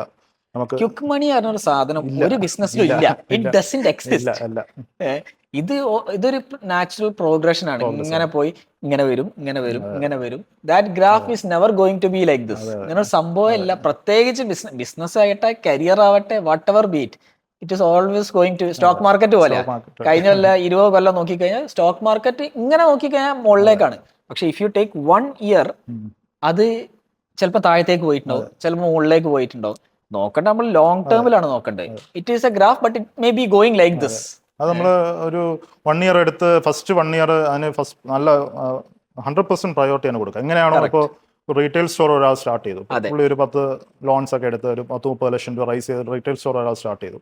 പുള്ളിയുടെ ഫസ്റ്റ് ഇന്നത്തെ ഒരു ദിവസത്തെ പുള്ളിയുടെ ജോലി എന്താണ്? രാവിലെ എണീക്കുക, സ്റ്റോറിൽ പോവുക, സ്റ്റോർ ക്ലീൻ ചെയ്യുക, സ്റ്റോറിലിരിക്കുക.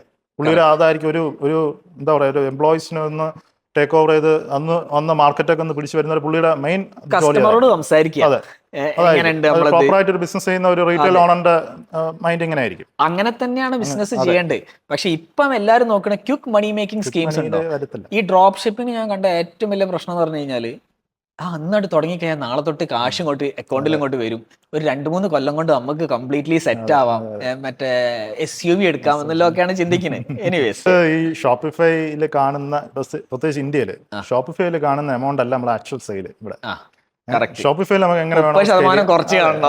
20% മിനിമം അത് ഡൗൺ ആവും. അതെ. പിന്നെ അതിനകത്ത് ഒരുപാട് ഫാക്ടേഴ്സ് ഉണ്ട്. നമുക്കത് കൊണ്ടുവരാനും അതിനെ മെയിൻറ്റെയിൻ ചെയ്യാനും റിപ്പീറ്റഡ് കസ്റ്റമേഴ്സ് എത്താനും. അപ്പോൾ ഇത് നമുക്കൊരു ബ്രാൻഡ് ബിൽഡ് ചെയ്ത് കഴിഞ്ഞാൽ, നല്ലൊരു ബ്രാൻഡ് നമ്മൾ 1 ഇയർ കൊണ്ട് ഡെവലപ്പ് ചെയ്ത് ബിൽഡ് ചെയ്ത് കഴിഞ്ഞാൽ നമുക്ക് ഇപ്പോൾ എന്താ പറയുക, ഒരു നല്ലൊരു ക്വാളിറ്റി കസ്റ്റമേഴ്സ് നമുക്ക് കൊണ്ടുവരാൻ പറ്റും. അവരെ കൊണ്ട് റിപ്പീറ്റഡ് ബൈയിങ് ചെയ്യാൻ പറ്റും. ഇപ്പോൾ റിപ്പീറ്റഡ് ബൈയിങ്ങിൽ തന്നെ നമുക്ക് ആവറേജ് ഓർഡർ വാല്യൂ കൂട്ടാൻ പറ്റും. ഇപ്പോൾ ഒരാൾ നമ്മളടുത്ത് വന്നൊരു ക്ലോത്ത് വാങ്ങിച്ചു, പുള്ളിക്ക് ഇഷ്ടപ്പെട്ടു, പുള്ളി ഫസ്റ്റ് ടൈം ചിലപ്പോൾ ഒരു COD ഓർഡർ ആയിരിക്കും നമുക്ക് തരിക. അപ്പോൾ ആ പുള്ളിക്ക് ഇഷ്ടപ്പെട്ടു, നമ്മളെ സർവീസ് ഇഷ്ടപ്പെട്ടു, പുള്ളി സെക്കൻഡ് ടൈം പുള്ളി ആ ഒരു സെക്കൻഡ് ടൈം വാങ്ങുമ്പോൾ ഒരു 3-4 ഒരുമിച്ച് വാങ്ങും, അതും പ്രീപെയ്ഡ് ഓർഡർ ചെയ്യും. എക്സാക്ട്ലി. അപ്പോൾ അത് നമ്മൾ നല്ല രീതിയിൽ കൊടുക്കുകയാണെങ്കിൽ പിന്നെ പുള്ളിയുടെ ഫ്രണ്ട്സിനോട് റെഫർ ചെയ്യും. അതെ. അപ്പോൾ അങ്ങനെ ഒരു വലിയൊരു നെറ്റ്വർക്ക്, നമുക്ക് നല്ലൊരു ക്വാളിറ്റി ഒരു ട്രൂ ഫാൻസ് കസ്റ്റമേഴ്സ് നമുക്ക് ബിൽഡ് ചെയ്യാൻ പറ്റും. അങ്ങനെ തന്നെയാണ് ബിസിനസ് പോകേണ്ടത്. ഇത് പറഞ്ഞു ബ്രാൻഡ് ബിൽഡിംഗ് പറഞ്ഞപ്പോൾ I think this personal branding is also plays a very huge role. അതിപ്പോ ഞാൻ ഇപ്പൊ അടുത്ത് തന്നെ ഒരു മാസം മുമ്പ് ദുബായിൽ പോയി. അപ്പൊ യൂസുഫ് ബൈ കേട്ടിട്ടുണ്ടോ?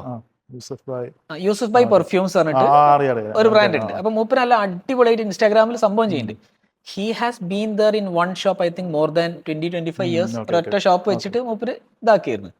അപ്പൊ ദുബായിൽ അങ്ങനെ മൂപ്പര ഷോപ്പ് കണ്ടു, യൂസുഫ് ബൈ പെർഫ്യൂംസ് എന്ന അടിപൊളി സെറ്റപ്പ് ഒക്കെ ഉണ്ട്. കുറച്ചങ്ങോട്ട് പോയപ്പോൾ വേറൊരു ഷോപ്പിൽ മൂപ്പര ഫോട്ടോ ഭയങ്കര ഫുൾ ഒരു സ്റ്റോറിന്റെ പുറത്ത് 75% മൂപ്പര പിക്ചറാണ്. Yusuf by perfumes available here. നോക്കിയപ്പോൾ അത് വേറൊരു പെർഫ്യൂം കടയാണ്. പക്ഷെ ആ പെർഫ്യൂം കട പോലും because of his personal brand, Yusuf by perfumes ഇല്ലാണ്ട് ഇനി മുന്നോട്ട് പോകാൻ പറ്റൂല. So we have to keep that. അതേപോലെ ഇന്ത്യയിലും ഒരു പെർഫ്യൂം ഉണ്ടല്ലോ ഇന്ത്യയിൽ, ആദിൽ ഖാദ്രി. ഇതേ മെത്തേഡാണ്. അപ്പം എനിക്കിപ്പോൾ മനസ്സിലായി, അതായത് ബേസിക്കലി നമ്മളവിടെ ട്രസ്റ്റ് ബിൽഡ് ചെയ്യണം. അതായത് you should always be authentic to yourself. Whatever I am doing, ഞാൻ ശരിക്കുള്ള സാധനമാണ് ചെയ്യുന്നത്. അത് കസ്റ്റമേഴ്സിന് ഫീൽ ചെയ്ത് കഴിഞ്ഞാൽ യു ഹാവ് മെയ്ഡ് ഇറ്റ്. ശരിയാണ്, അത് ഒരുപാട് ചെയ്യുന്നുണ്ട്. അതെ, അതിപ്പോ നമ്മളൊരു ബ്രാൻഡ് തുടങ്ങുമ്പോൾ അങ്ങനെ നമുക്ക് ഇറങ്ങാൻ പറ്റും. നമ്മളെ ഫേസ് തന്നെ നമ്മളുടെ ബ്രാൻഡിന്റെ ഒരു ഫേസ് ആയിട്ട് ഇറങ്ങാൻ പറ്റിയ ഏറ്റവും ബെസ്റ്റ് ആണ്. ഏറ്റവും ബെസ്റ്റ്. ഇപ്പം അജുവിന്റെ കേസിലും ഐ തിങ്ക് മില്ലർ കട്ടിന് you have to show a face. കാരണം you already have a brand. ഡ്രോപ്പ് ഷിപ്പിംഗിൽ you have a lot of fans as well as you have a community. So why not you be the face of the brand.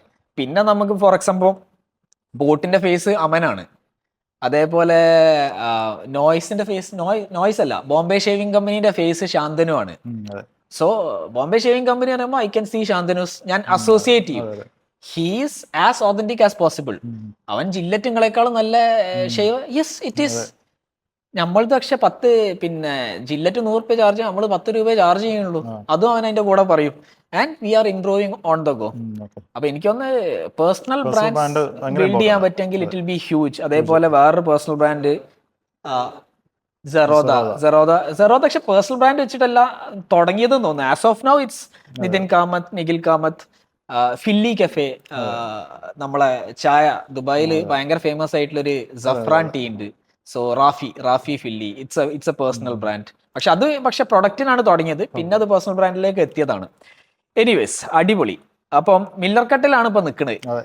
Okay, Miller cut brand build ചെയ്ത് what is your next എന്താണ് അടുത്ത move? Next ഇത് scale ചെയ്യുക. Miller cut നല്ലൊരു ബ്രാൻഡായിട്ട് ഒരു average നല്ലൊരു 7-8 figures plus scale ചെയ്യാനുള്ളതാണ് ഇപ്പം എൻ്റെ പ്ലാൻ. കറക്റ്റ്. അപ്പൊ ഞാൻ ഒരു കാര്യം ചോദിക്കട്ടെ, ഡ്രോപ്പ് ഷിപ്പിംഗ് പറയുമ്പോൾ ഇതിൻ്റെ അകത്ത് ഒരു മേജർ പാർട്ട് കളിക്കുന്നത് മാനുഫാക്ചറർ ആണ്. അതെ. ഈ മാനുഫാക്ചറർ കളിക്കുമ്പം തന്നെ എനിക്ക് തോന്നുന്നു കേരളത്തിലൊക്കെ കുറേ മാനുഫാക്ചറിങ് കമ്പനീസ് ഉണ്ട്.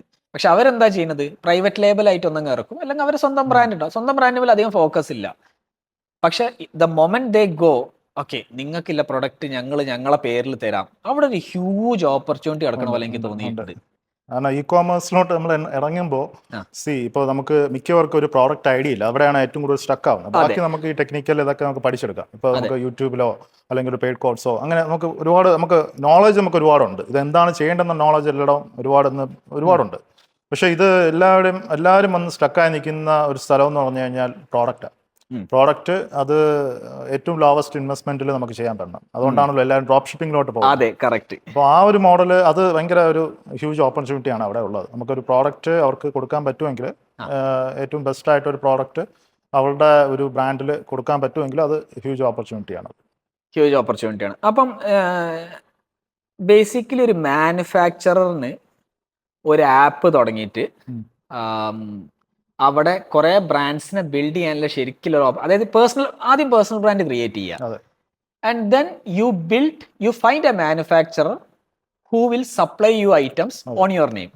പക്ഷെ അതിനൊരു ലിമിറ്റേഷൻസ് ഞാനത് പ്ലാൻ ചെയ്തിട്ടുണ്ടായിരുന്നു നേരത്തെ. പക്ഷെ അത് നമ്മളൊരു ഫിസിക്കൽ പ്രോഡക്റ്റ് വരുമ്പോൾ അതിനൊരു കുറച്ച് ലിമിറ്റേഷൻസ് വരും. കാരണം ഒരുപാട് ക്രൗഡ് വരുമ്പോൾ ഒരു ലിമിറ്റേഷൻസിന്റെ ഒരു ഇതുണ്ട്. പക്ഷെ സ്റ്റിൽ അതൊരു വൈബിൾ മോഡലായിട്ട് നമുക്ക് തിങ്ക് ചെയ്തെടുക്കാൻ പറ്റുന്നതാണ്. അവിടെ എനിക്ക് പലപ്പോഴും തോന്നിയിട്ടുണ്ട് ഇവിടുത്തെ manufacturing companies has not seen that potential. അതായത് മൾട്ടിപ്പിൾ ചാനൽസ്, ഇപ്പോൾ ഓൺലൈൻ ചാനൽ, ഇപ്പൊ GT, general trade, modern trade, അതേപോലെ അവർക്ക് തുടങ്ങാൻ പറ്റിയ ഒരു ചാനലാണ് ഡ്രോപ്പ് ഷിപ്പിംഗ് ട്രേഡ്.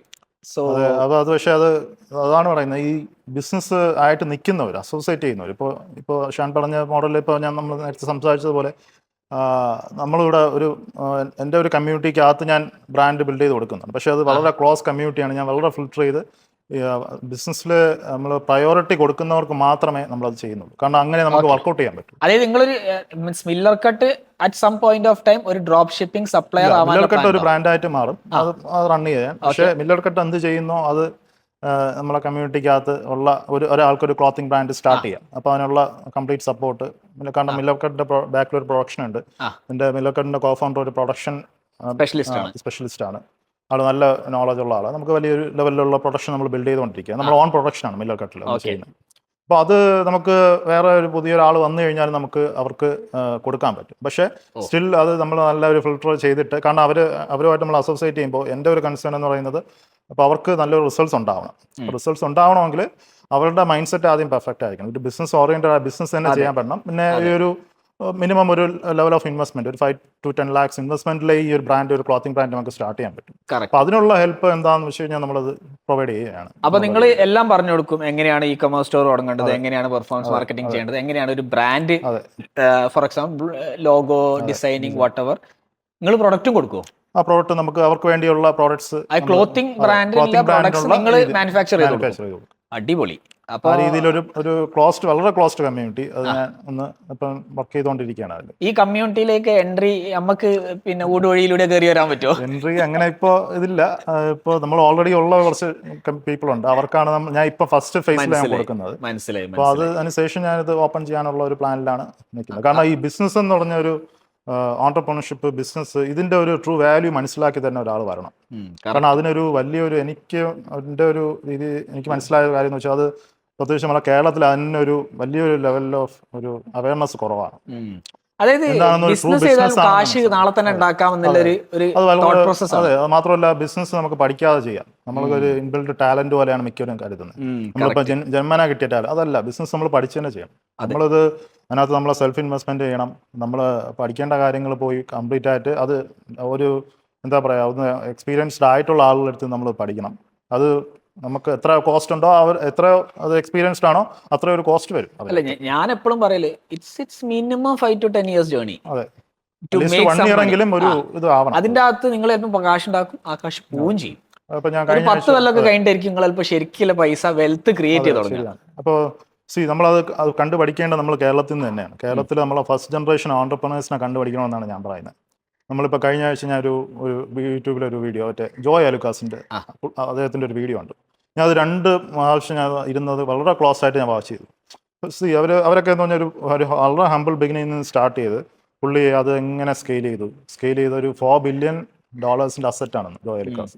അപ്പോൾ അവരെങ്ങനെ അത് സ്കെയിൽ ചെയ്തു, അതും അവർ ഒരു സിസ്റ്റമോ ഒരു ടെക്നോളജിയോ ഇല്ലാത്ത കാലത്ത് നിന്ന് അവർ സ്കെയിൽ ചെയ്ത് ഇന്ന് അവർ ടെക്നോളജി വന്നപ്പോൾ ടെക്നോളജി യൂസ് ചെയ്ത് അതെങ്ങനെ എക്സ്പാൻഡ് അടുത്ത ജനറേഷൻ അവർ പാസ് ചെയ്തു. അതും വളരെ എക്സ്പോണൻഷ്യൽ ഗ്രോത്തിലാണ് ഇന്ന് അവർ മൂവ് ചെയ്യുന്നത്. അപ്പോൾ നമ്മൾ സത്യം പറഞ്ഞാൽ നമ്മൾ ഒരു ഫസ്റ്റ് ജനറേഷൻ ഓണ്ടർപ്രണേഴ്സ്, നമ്മൾ ഈ യൂസുഫ് അലി സാറ്, അതുപോലെ കുറച്ച് ചില്ലപ്പള്ളി സാറ്, ഇപ്പോൾ അങ്ങനെയുള്ള ജോയ് അലുക്കാസ്, ഇങ്ങനെയുള്ള ജുവല്ലറി ഗ്രൂപ്പ്, ടെക്സ്റ്റൈൽ ഗ്രൂപ്പ്, ഇവരൊക്കെ നമ്മൾ കേരളത്തിൽ നിന്ന് ചെറിയ ലെവലിൽ സ്റ്റാർട്ട് ചെയ്ത് ഒരു എന്താ പറയുക, ഒരു വളരെ ബിസിനസ് ഫ്രണ്ട്ലി അല്ലാത്തൊരു ടൈമിൽ നിന്ന് സ്റ്റാർട്ട് ചെയ്ത് അവർ ഇന്ന് വലിയൊരു ലെവലിൽ എത്തിയവരാണ്. ഹ്യൂജ് ആണ്. അവരെ നമ്മൾ ഒരുപാട്, അവർക്ക് ഇത്ര ടെക്കും ഇത്രയും പൊട്ടൻഷ്യൽ ഇത്രയും കാശൊന്നും ഇല്ല. അവരൊക്കെ വളരെ ബേസിക് ലെവലിൽ എന്താ പറയാ ഓൺ ദ റോഡ്സ് ആയിരുന്നു. അത് ബിസിനസ് എന്ന് പറഞ്ഞാൽ അത്രയും ഒരു എന്താ പറയുക, നമ്മൾ അതൊരു അത്രയും ഒരു ഇമ്പോർട്ടൻസ് കൊടുത്ത് അതിൻ്റെ ഒരു ഓർഗനൈസേഷൻ സ്കില്ല് നമ്മൾ ഡെവലപ്പ് ചെയ്ത് അതിനെ സ്റ്റെപ്പ് ബൈ സ്റ്റെപ്പായി ഡെവലപ്പ് ചെയ്യാനുള്ളതായിരുന്നു. അങ്ങനെയുള്ളവർക്കാണ് അത് റിസൾട്ട്സ് ഇങ്ങനെ എത്തിക്കുക. അപ്പോൾ അത് ഇവരുടെ സത്യം പറഞ്ഞാൽ ഇവരുടെ ഒരു ലൈഫ് സ്റ്റോറീസ് ഈ നമ്മളെ ഈ എഡ്യൂക്കേഷൻ സിസ്റ്റത്തിലാണ് കൊണ്ടുവരേണ്ടത്. ഉറപ്പായിട്ടും. കാരണം ഓണ്ടർപ്രണേഴ്സ് ആണ് ഈ വേൾഡ് തന്നെ ബിൽഡ് ചെയ്ത് പോകുന്നത്. വേൾഡ് റണ്ണിന് ഒരു ഡൗട്ടും ഇല്ല. പുള്ളി മറ്റേ റസൽ ബൻസൺ ക്ലിക്ക് ഫണൽസിന്റെ പുള്ളി പറയുന്ന ഒരു coat, entrepreneurs are the only species those who can build this world എന്നുള്ളൊരു അത് എന്താ പറയാ, അവര് ആൾക്കാരെ ബിൽഡ് ചെയ്യും, അവര് കമ്പനീസ് ബിൽഡ് ചെയ്യും, they run the whole machinery for that. Correct. അപ്പോൾ അത് പക്ഷേ കേരളത്തിൽ എനിക്ക് തോന്നുന്നു എൻഡേഞ്ചേർഡ് ആയിക്കൊണ്ടിരിക്കുകയാണ് ഓണ്ടർപ്രണേഴ്സ് സ്പീഷീസ് ഉണ്ട്. പക്ഷേ എന്നാലും നമ്മളൊരു ട്രൂ ഓണ്ടർപ്രണർഷിപ്പ് നമുക്ക് ഒരു എന്താ പറയുക, നമുക്കൊരു എവിടെ പോയാലും ഇപ്പോൾ ബിസിനസ് ചെയ്യുക. ഇപ്പോൾ എൻ്റെ ഒരു കൺസേൺ ഞാൻ ഫേസ് ചെയ്യുന്ന ഒരു സംഭവം എന്ന് വെച്ച് കഴിഞ്ഞാൽ, നമുക്കൊരിക്കലും നമ്മളൊരു സ്ഥലത്ത് നിന്ന് നിൽക്കുമ്പോൾ എന്താണ് ചെയ്യുന്നതെന്ന് ആര് ചോദിച്ചു കഴിഞ്ഞാൽ ബിസിനസ്സാണ് ചെയ്യുന്നത്. അപ്പോൾ അവരെ ഒരു ഭാവം മാറുന്നുണ്ട്. അപ്പം ഞാനത് ചെറിയ സാധാരണ അറിയാലോ, നമ്മളൊരു സാധാരണ എന്താ പറയുക, ഒരു ഗസ്റ്റഡ് ഓഫീസറിനേക്കാളും നമുക്ക് അതിൻ്റെ എത്രയോ നമുക്ക് ഏൺ ചെയ്യുന്നുണ്ടാവും. പക്ഷേ ആ ഒരു വാല്യൂ നമുക്ക് ഒരു എന്താ പറയുക, ഒരു ബിസിനസ് ചെയ്യുന്ന ഒരാൾക്കൊരു വാല്യൂ നമ്മളെ ഒരു സൊസൈറ്റി ഒന്നും കൊടുത്തിട്ടില്ല. അപ്പോൾ എത്ര വീട്ടിൽ ഒരു ചൈൽഡിനെ റൈസ് ചെയ്യുമ്പോൾ ഈ ഒരു ബിസിനസ്സുകാരനായി വളരെ പറയുന്നില്ല, അതാരും പറയുന്നില്ല. നമ്മളൊക്കെ എന്തോ ഒരു ഇൻട്രസ്റ്റിന്റെ പേരിൽ നമ്മൾ ഇതിനകത്ത് എങ്ങനെ വന്ന് പെട്ടപ്പോ നമുക്കിത് ഹരം കൊണ്ട് ഇതല്ല രസമുണ്ട് സംഭവം. കുറച്ച് കാശൊക്കെ മതി, കുറെ കോടികളൊന്നും ആവശ്യമല്ലോ. We just need a few money to live our life. അപ്പം എനിക്കൊന്ന് അത് ഒരു ജനറേഷണൽ ചേഞ്ച് വരും. ഇപ്പൊ ഞാൻ പറയാറ്, പണ്ട് അല്പം 30-40 വർഷം വെച്ചിട്ടായിരിക്കും ഒരു കമ്പനി ബിൽഡ് ചെയ്തത്. പക്ഷെ ഇപ്പൊ നമുക്ക് 10 വർഷം കൊണ്ട് ബിൽഡ് ചെയ്യാൻ പറ്റും. പക്ഷേ you have to have consistency. അതിൻ്റെ അകത്ത് ശരിക്കിട്ട് എന്താ പറയാ, അമ്മിക്കല്ല് വെച്ചിട്ട് ചമ്മന്തി അരയ്ക്കണ പോലെ അരച്ചോണ്ടേ ഇരിക്കണം, എന്നാലേ ബിസിനസ് നടക്കുള്ളൂ. അടിപൊളി. സോ എനിക്ക് തോന്നുന്നത് ഈ ഒരു സെഷനിൽ നമ്മൾ ഏകദേശം ഒരു ഡ്രോപ്പ് ഷിപ്പിംഗ് നമ്മൾ ഇതാക്കി. We knew about your journey. നിങ്ങൾക്ക് ആദ്യം ഇന്റർനാഷണൽ ഡ്രോപ്പ് ഷിപ്പിംഗ് നമുക്ക് സംസാരിക്കാം. ഇന്റർനാഷണൽ ഡ്രോപ്പ് ഷിപ്പിംഗ് ഒരുപാട് ചോദിക്കുന്നുണ്ട്. അത് വളരെ ഇന്റർനാഷണൽ ഡ്രോപ്പ് ഷിപ്പിംഗ് നമുക്ക് ചെയ്യാൻ പറ്റുമെന്ന് വെച്ചാൽ ഇതേ സിനാരിയോ ഒക്കെ തന്നെയാണ്.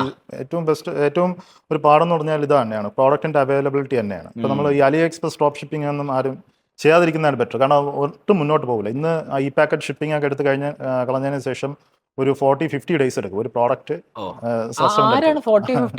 ചാർജ് ബാക്സ് വന്നുകൊണ്ടിരിക്കും. നിങ്ങൾക്ക് ഒരു 10 ഓർഡേഴ്സ് പോലും മൂവ് ചെയ്യാൻ പാടായിരിക്കും. ഇപ്പൊ സെനാരിയോ മാറി. It is days of quick commerce. അതായത് 10 മിനിറ്റിനോട് ഇപ്പം ബോംബെ ഷേവിംഗ് കമ്പനീന്റെ ശാന്തനുവിന്റെ ആ പോഡ്കാസ്റ്റിൽ പറഞ്ഞിരുന്നു, they sold more razors than they sold in the retail stores when they launched on Zepto. Okay. അപ്പം 10 മിനിറ്റിനോട് റേസേഴ്സ്, ഐ തിങ്ക് ഇപ്പം ബ്ലിങ്കിറ്റ് മോക്കോബറി ആയിട്ടൊരു കൊളാബറേഷൻ ഉണ്ട്. ഓക്കെ. അതായത് 10 minutes നിങ്ങൾക്ക് suitcase, who wants a suitcase in 10 minutes? പക്ഷെ market അവിടെ എത്തി. അതെ. അതായത് എനിക്ക് ചിന്തിച്ച് അത് കാത്തുക്കാൻ സമയമല്ല, ഓർഡർ ചെയ്ത് എനിക്ക് ഇപ്പം കിട്ടണം. അതെ. And that is exactly why ഇപ്പം കഴിഞ്ഞ കൊല്ലം I think Zomato made close to 500 crores as profit. Average order, their cost is remaining the same, average order value കൂടിക്കൊണ്ടിരിക്കുക. അവരിപ്പം പ്ലേ സ്റ്റേഷൻ വരെ വിൽക്കുന്നുണ്ട്. അതെ. അപ്പൊ അത് അത്രയും കൂടുതൽ. അപ്പം പീപ്പിൾ ആർ ഗോയിങ് ദർ. അപ്പൊ നമ്മൾ മനസ്സിലാക്കുന്നത് ഡ്രോപ്പ് ഷിപ്പിംഗ് ചെയ്ത് ഇത്രയും ദിവസം ഒന്നും ആൾക്കാർ കാത്തുക്കാൻ തയ്യാറല്ല. പക്ഷേ you can start from somewhere. നമുക്ക് സ്റ്റാർട്ട് ചെയ്യാം, ലേൺ ചെയ്യാം. നമുക്കൊരു ഈ ഒരു ഇ കോമേഴ്സ് ജേണിയിലോട്ട് എൻ്റർ ചെയ്യാം. ഏറ്റവും അതായത് ലീസ്റ്റ് റെസിസ്റ്റൻസ് ഓഫ് എൻട്രി ആണ് ഡ്രോപ്പ് ഷിപ്പിംഗ്.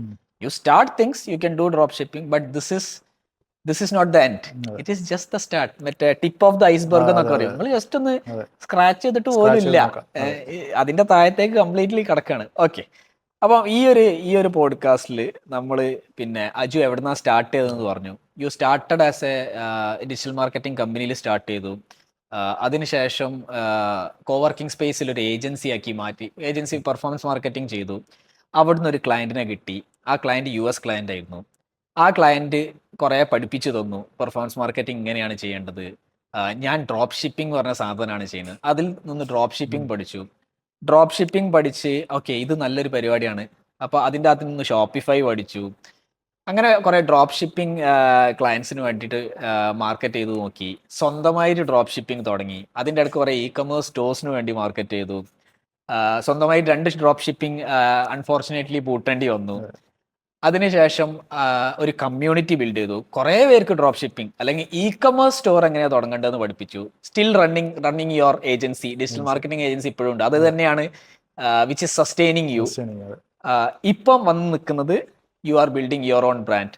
ഈ ബ്രാൻഡ് അൾട്ടിമേറ്റ്ലി ഒരു പ്രീമിയം കമ്മ്യൂണിറ്റിയിലേക്ക് മാത്രം നിങ്ങൾക്ക് നിങ്ങൾ ഉണ്ടാക്കിയ പോലെ ബ്രാൻഡ് അവരെയും ഉണ്ടാക്കാൻ നിങ്ങൾ സഹായിക്കും. അവിടെയാണ് വന്ന് നിൽക്കുന്നത്. അടിപൊളി.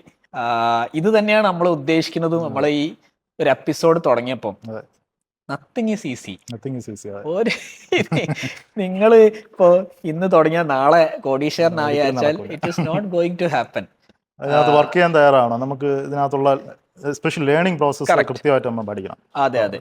There may be outliers. ചിലപ്പോൾ നിങ്ങൾ ഒരു ഷോർട്ട് പീരീഡിൽ കുറച്ച് മണി ഉണ്ടാക്കി തരും, പക്ഷേ അത് റൈറ്റ് വേയിലല്ല ഉണ്ടാക്കി വെച്ച് കഴിഞ്ഞാൽ it is going to go away also very soon. അടിപൊളി. അപ്പോൾ നമ്മൾ ഈ പോഡ്കാസ്റ്റ് വൈൻഡ് അപ്പ് ചെയ്യാണ്. വൈൻഡ് അപ്പ് ചെയ്യുന്നതിന് മുമ്പ് ഇപ്പോൾ ഒരു 20 വയസ്സുള്ള ഒരു കോളേജ് കഴിഞ്ഞ് നിൽക്കണ ഒരു സ്റ്റുഡൻറ്റിനോട് അവന് ഇ-കൊമേഴ്സ് തുടങ്ങാം, സ്വന്തമായിട്ട് ബിസിനസ് ചെയ്യണം, എന്തായിരിക്കും നിങ്ങളെ what would you say to them? Okay. അപ്പോൾ നമ്മൾ നേരത്തെ പറഞ്ഞതുപോലെ തന്നെ ഫസ്റ്റ് പ്രോസസ്സ് ലേൺ ചെയ്യുക, വീഡിയോസൊക്കെ നോക്കി ലേൺ ചെയ്യുക. ലേൺ ചെയ്തതിന് ശേഷം ഒരു ഡ്രോപ്പ് ഷിപ്പിംഗ് ആയിട്ട് തന്നെ പുള്ളിക്ക് സ്റ്റാർട്ട് ചെയ്യാം. ഡ്രോപ്പ് ഷിപ്പിംഗ് പോലെ ഒരു ബ്രാൻഡ് നെയിം ക്രിയേറ്റ് ചെയ്യുക, ഒരു ലോഗോ ക്രിയേറ്റ് ചെയ്യുക, ഷോപ്പിഫൈ ഒരു സ്റ്റോർ സ്റ്റാർട്ട് ചെയ്യുക, നല്ലൊരു പ്രോഡക്റ്റ് ഫൈൻഡ് ഔട്ട് ചെയ്യുക. അത് വേണമെങ്കിൽ അവർക്ക് ഒരു ഫിസിക്കൽ പ്രോഡക്റ്റ് ആണെങ്കിൽ ഇന്ത്യ മാർട്ടിൽ നിന്നൊക്കെ ചെന്ന് നല്ലൊരു പ്രോഡക്റ്റ് ഫൈൻഡ് ഔട്ട് ചെയ്യുക. ആ പ്രോഡക്റ്റ് എന്നിട്ട് സാമ്പിൾ എടുത്ത് നോക്കുക, ഇത് കസ്റ്റമേഴ്സിന് പോയി കഴിഞ്ഞാൽ പ്രശ്നം ഉണ്ടാവോ ഇല്ലയോ എന്നുള്ള നല്ല ക്വാളിറ്റി പ്രോഡക്റ്റ് ഫൈൻഡ് ഔട്ട് ചെയ്യുക. അല്ലെങ്കിൽ ഡയറക്റ്റ് പ്രിൻ്റ് ഓൺ ഡിമാൻഡിലോട്ട് സ്റ്റാർട്ട് ചെയ്യുക. പ്രിൻ്റ് ഓൺ ഡിമാൻഡ് സപ്ലയേഴ്സ് ഉണ്ട്. പ്രിൻ്റ് ഓൺ ഡിമാൻഡ് എങ്ങനെ ചെയ്യണം എന്നുള്ള കാര്യങ്ങളൊക്കെ ഞാൻ എൻ്റെ ചാനലിൽ ഒരു വളരെ ഡോക്യുമെൻ്റ് ആയിട്ട് ഒരു വീഡിയോ ചെയ്തിട്ടുണ്ട്. അടിപൊളി, ഞാൻ കണ്ടിട്ടുണ്ട് അതിൻ്റെ അകത്ത് കുറേ വീഡിയോസ്. അപ്പോൾ അങ്ങനെ ഒരു പ്രിൻ്റ് ഓൺ ഡിമാൻഡ് സ്റ്റാർട്ട് ചെയ്ത് ഈവൻച്വലി ഒരു ക്ലോത്തിങ് ബ്രാൻഡിലോട്ട് മൂവ് ചെയ്യാം. പക്ഷേ ഒരു ഫസ്റ്റ് ഒരു 100 ഓർഡേഴ്സ് നമ്മൾ പറഞ്ഞ ഡ്രോപ്പ് ഷിപ്പിംഗിൽ ഒരു 100 ഓർഡേഴ്സ് അത് വളരെ എന്താ പറയുക, അതിനകത്ത് കമ്മിറ്റഡ് ആയിട്ട് നിന്ന് ഈ സ്റ്റോർ ബിൽഡ് ചെയ്യണതൊക്കെ പഠിച്ചിട്ട് ആഡ്സ് ചെയ്യുന്നതൊക്കെ പഠിച്ച് ചെയ്ത് ഒരു 100 ഓർഡേഴ്സ് എത്തിക്കുക. അപ്പോൾ അത് ഡൗട്ട്സ് ഉണ്ടെങ്കിൽ ഇപ്പോൾ ഇന്ന് അത് യൂട്യൂബിലൊക്കെ നോക്കിക്കഴിഞ്ഞാൽ നമുക്ക് ക്ലിയർ ആക്കാൻ പറ്റും. അല്ലെങ്കിൽ കോറ അല്ലെങ്കിൽ ഇപ്പോൾ നമുക്കിപ്പോൾ ഇതേപോലത്തെ കമ്മ്യൂണിറ്റിയിലൊക്കെ വന്ന് ചോദിച്ചു കഴിഞ്ഞാൽ അവൈലബിൾ ആണ്, അത് കിട്ടും. അതിനുശേഷം ഒരു ബ്രാൻഡ് ബിൽഡ് ചെയ്യുന്നതിനെ കുറിച്ച് ചിന്തിക്കുക. അല്ലാതെ ഇത് പെട്ടെന്ന് നമുക്കൊരു ഈസി മണി ആയിട്ട് ഇത് ചെയ്യാൻ പറ്റില്ല. ഇ-കോമേഴ്സ് വളരെ ഗ്രാജുവൽ ആയിട്ട് നമുക്ക് ബിൽഡ് ചെയ്യാനുള്ള ബിസിനസ്സാണ്. അപ്പോൾ ഈ ഒരു മോഡൽ അവർ ചെയ്ത് കഴിഞ്ഞാൽ അവർക്ക് രണ്ട് രീതിയിൽ നമ്മളിപ്പോൾ കമ്മ്യൂണിറ്റിയിലുള്ളവർത്തൊക്കെ പറയുന്നത്, നിങ്ങൾക്ക് ഇത് ഒന്നുകിൽ നിങ്ങൾക്ക് ഈ ഒരു കോമേഴ്സിലോട്ട് എൻ്റർ ചെയ്താലുള്ള നിങ്ങളുടെ ഗുണമെന്ന് വെച്ച് കഴിഞ്ഞാൽ നിങ്ങൾക്ക് രണ്ട് രീതിയിൽ ചിന്തിക്കാം. ഒന്ന്, നിങ്ങളുടെ മെയിൻ പ്രൈമറി ബിസിനസ്സായിട്ട് നിങ്ങൾക്കൊരു പ്രൈമറി ബിസിനസ്സായിട്ട് തന്നെ നിങ്ങൾക്ക് തന്നെ കൊണ്ടുപോകാം. അല്ലെങ്കിൽ ഇപ്പോൾ നിങ്ങളൊരു ഡ്രോപ്പ് ഷിപ്പിംഗ് ലേണിംഗ് ഫേസിൽ 100 ഓർഡേഴ്സ് ചെയ്തു, അതിനുശേഷം നിങ്ങളൊരു ബ്രാൻഡ് ബിൽഡ് ചെയ്തു. ബ്രാൻഡ് ബിൽഡ് ചെയ്തിട്ട് നിങ്ങളൊരു ഞാൻ ഈ പറഞ്ഞതുപോലെ ഒരു 5 lakh to 10 lakh ക്യാപിറ്റൽ വെച്ച് നിങ്ങൾ ബ്രാൻഡ് ബിൽഡ് ചെയ്യാണ്. എന്നിട്ട് ഒരു 5,000 ഓർഡേഴ്സ് വരെയൊക്കെ നിങ്ങളത് മൂവ് ചെയ്യാണ്, ഒരു വർഷം കൊണ്ടൊക്കെ മൂവ് ചെയ്യാണ്. അപ്പോൾ നിങ്ങൾക്ക് വേണമെങ്കിൽ ഈ എൻ്റയർ കംപ്ലീറ്റ് നിങ്ങൾ പോയ ജേണി, ആ ബ്രാൻഡ് ബിൽഡ് ചെയ്ത ജേണി വെച്ചിട്ട് നിങ്ങൾക്കൊരു ഡോക്യുമെൻ്റ് ചെയ്ത് നിങ്ങൾക്കൊരു റെസ്യൂമേ ഡോക്യുമെൻ്റ് ചെയ്യാം. ലിങ്ക്ഡിനിൽ നിങ്ങൾക്ക് ഇത് കംപ്ലീറ്റ് ഡോക്യുമെൻ്റ് ചെയ്യാം. അങ്ങനെ ഒരു റെസ്യൂമേ ഉണ്ടാക്കിയിട്ട് നിങ്ങൾക്ക് വേണമെങ്കിൽ ഒരു ഹൈലി പേയിങ് ആയിട്ടുള്ള ജോബിൽ ലാൻഡ് ചെയ്യാം. ഇപ്പോൾ UAE പോലെയുള്ള ഒരു കൺട്രിയിലൊക്കെ പോയി കഴിഞ്ഞാൽ അവിടെ ദുബായിലൊക്കെ വലിയ ഏജൻസീസ് ഉണ്ട്. ഇപ്പോൾ ഇന്ത്യയിലും ഉണ്ട്, പക്ഷേ അവിടെ ആകുമ്പോൾ കുറച്ചുകൂടെ ബെറ്റർ ആയിട്ടുള്ള സാലറീസ് ഒക്കെ ഉണ്ടാവും. ഇപ്പോൾ നല്ലൊരു ജോബ്, ഒരു അറ്റ്ലീസ്റ്റ് ഒരു 20,000 dirhams പെർ മന്ത് ഒക്കെ നമുക്ക് ചെയ്യാൻ പറ്റുന്ന ഏജൻസി ജോബ്സുകളുണ്ട്, നല്ല ഏജൻസീസിൽ. അവിടെയൊക്കെ ജോയിൻ ചെയ്യാം. കാരണം ഏജൻസീസ് കൂടുതലും ഫോക്കസ് ചെയ്യുന്നത്, എസ്പെഷ്യലി കോമേഴ്സ് ഏജൻസീസ് ഫോക്കസ് ചെയ്യുന്നത് ഈ റിയൽ എക്സ്പീരിയൻസ് ഉള്ള ആളുകളെ, പ്രാക്ടിക്കൽ എക്സ്പീരിയൻസ്. അവർ വന്നാലാണ് ഈ ഒരു കോമേഴ്സ് ക്ലയൻറ്റുമായിട്ട് അവർക്ക് എക്സാക്ട്ലി ഡീൽ ചെയ്യാൻ പറ്റുക. അപ്പോൾ നമ്മൾ ഈ 5,000 ഓർഡേഴ്സ് ഒക്കെ ചെയ്ത് ഒരു ഡോക്യുമെന്റേഷൻ കാണിക്കുന്നത് തന്നെയാണ് അവിടുത്തെ ഏറ്റവും വലിയൊരു ആവശ്യം. പിന്നെ അത് നിങ്ങൾ publicly if you are building in public, that is the best thing to do. ഇൻസ്റ്റാഗ്രാമിൽ കംപ്ലീറ്റ്ലി ആയിട്ട് ഡോക്യുമെന്റ് ചെയ്താൽ മതി. അത് ഇൻസ്റ്റാഗ്രാം തന്നെ പോകണമെന്നില്ല. ഇപ്പൊ ചില ആളുകൾക്ക് ഇപ്പോൾ വീഡിയോ ഷെയർ ആണെങ്കിൽ ജസ്റ്റ് ലിങ്ക്ഡിനിൽ യൂസ് ചെയ്യാം. ഞാൻ ഇപ്പോൾ ഡെയിലി ഞാൻ ഇപ്പോൾ ഇന്ന കാര്യങ്ങൾ ഞാൻ ഫേസ് ചെയ്തു, ഇത്ര ഓർഡേഴ്സ് വരെ ഞാൻ എത്തി, ഇത്ര ROIs എനിക്ക് കിട്ടി, ഫേസ്ബുക്ക് ആഡ്സ് ചെയ്യുമ്പോൾ എനിക്ക് ഇത്ര പ്രശ്നങ്ങളുണ്ടായി, അപ്പോൾ ഞാൻ ഇങ്ങനെ സോൾവ് ചെയ്തു. ഇപ്പോൾ അവരുടെ ഡെയിലി ഉള്ള ജേണി അങ്ങനെ ലിങ്ക്ഡിനിൽ അവരുടെ ഫേസ് ഒന്നും ഇല്ലാതെ തന്നെ, അവരുടെ വീഡിയോ അതൊന്നും ഇല്ലാതെ തന്നെ വേണമെങ്കിൽ ഡോക്യുമെന്റ് ചെയ്യാം. ഫേസ് വീഡിയോസൊക്കെ ചെയ്യാൻ ബുദ്ധിമുട്ടുള്ളവർക്ക് അപ്പോൾ അത് മതി. അവർക്കൊരു നല്ലൊരു 1 year അല്ലെങ്കിൽ മാക്സിമം ഒരു 2 year അതിൽ വർക്കൗട്ട് ചെയ്താൽ തന്നെ 22 years ആകുമ്പോൾ നല്ലൊരു ഹൈലി പേയിങ് ജോബിലോട്ട് അവർക്ക് ലാൻഡ് ചെയ്യാം. ഡെഫിനറ്റ്ലി. കാരണം ഇപ്പോഴത്തെ ഞാൻ കണ്ട ഈവൻ മൈ ടൈംസ്, കോളേജ് കഴിയുമ്പോഴത്തേക്കും ഒരു 10-20,000 റുപ്യ ശമ്പളം ഒരു ജോലി കയറണം, ഈ ഒരു തോട്ട് പ്രോസസ്സിലാണ് എല്ലാവരും നിൽക്കുന്നത്. But instead of that, if you spend 2 more years, നിങ്ങൾ കുറച്ച് പഠിക്കുകയാണ്, ഇതൊക്കെ ചെയ്ത് നിങ്ങൾ സ്വയം പ്രാക്ടിക്കൽ ജോബ് നിങ്ങളെ തേടി ഇങ്ങോട്ട് വരും. ഡിമാൻഡ് ആവും. പക്ഷെ ആ ഒരു 2 കൊല്ലം സ്പെൻഡ് ചെയ്യാൻ, 1 to 2 years സ്പെൻഡ് ചെയ്യാൻ തയ്യാറാണെങ്കിൽ അപ്പൊ ശരിക്കും കോളേജിലൊക്കെ ഇത് ക്ലാസ് എടുത്ത് കൊടുക്കണം. അതാണ് ഇതാണ് നിങ്ങൾ അങ്ങോട്ടുള്ള നമ്മളെ ജേണി എന്ന് പറഞ്ഞാൽ. ഇനി അങ്ങോട്ട് സ്കില്ലുള്ളവർക്ക് മാത്രമേ നമുക്ക് എന്തെങ്കിലും ചെയ്യാൻ പറ്റൂ. കാരണം നമ്മളൊരു ഹൈലി ഡിമാൻഡബിൾ ആയിട്ടൊരു സ്കില്ല് നമ്മളതിൽ വേണം, എന്നാലേ നമുക്ക് അങ്ങോട്ട് മുന്നോട്ട് പോകാൻ പറ്റും. നമ്മളിപ്പോൾ അതില്ലാതെ നമ്മളിപ്പോൾ ഇന്ത്യയിൽ നിന്നിട്ടോ പുറത്ത് പോയിട്ടോ ഒരു കാര്യമില്ല. എല്ലായിടവും നമ്മൾ ഈ സ്ട്രഗിൾ ഫേസ് ചെയ്യും. സ്കില്ലുണ്ടോ, നമ്മളിപ്പോൾ ഒരു പ്രോബ്ലം സോൾവ് ചെയ്യാനുള്ള സ്കില്ല് നമുക്കുണ്ട്, അതിൽ വലിയ ഡിമാൻഡ് സൊസൈറ്റിയിലുണ്ട്. അതിന് നമുക്ക് ഹൈലി പേയ്മെന്റ് നമുക്ക് ഡിമാൻഡ് ചെയ്യാം. അപ്പോൾ അത് തന്നെയാണ് ഏറ്റവും ബെറ്റർ ആയിട്ടുള്ള വഴി. അത് പ്രൈമറി ഒരു ബിസിനസ്സായിട്ട് ഫോക്കസ് ചെയ്യണമെങ്കിലും നമുക്ക് മൂവ് ചെയ്യാം. ഇപ്പോൾ ഞാൻ ഈ പറഞ്ഞ കോമേഴ്സ് നമ്മൾ 5 lakhs to 10 lakhs capital start ചെയ്തിട്ട് വീണ്ടും അവർ റീഇൻവെസ്റ്റ് ചെയ്യണം. റീഇൻവെസ്റ്റ് ചെയ്ത് മുന്നോട്ട് പോയി അതിനൊരു നല്ലൊരു ബ്രാൻഡായിട്ട് ഒരു പ്രൈമറി ലിവിങ് ബിസിനസ്സായിട്ട് നമുക്ക് വേണമെങ്കിലും അതിനെ കൺസിഡർ ചെയ്യാം. അപ്പോൾ ഇതാണ് ഞാൻ ഇങ്ങനെ ഈ 20 year അല്ലെങ്കിൽ അതിന് മേളിലുള്ള ആളുകൾക്കോ കോമേഴ്സിലോട്ട് എൻ്റർ ചെയ്യണമെങ്കിൽ ഞാൻ പറയുന്ന സജഷൻ.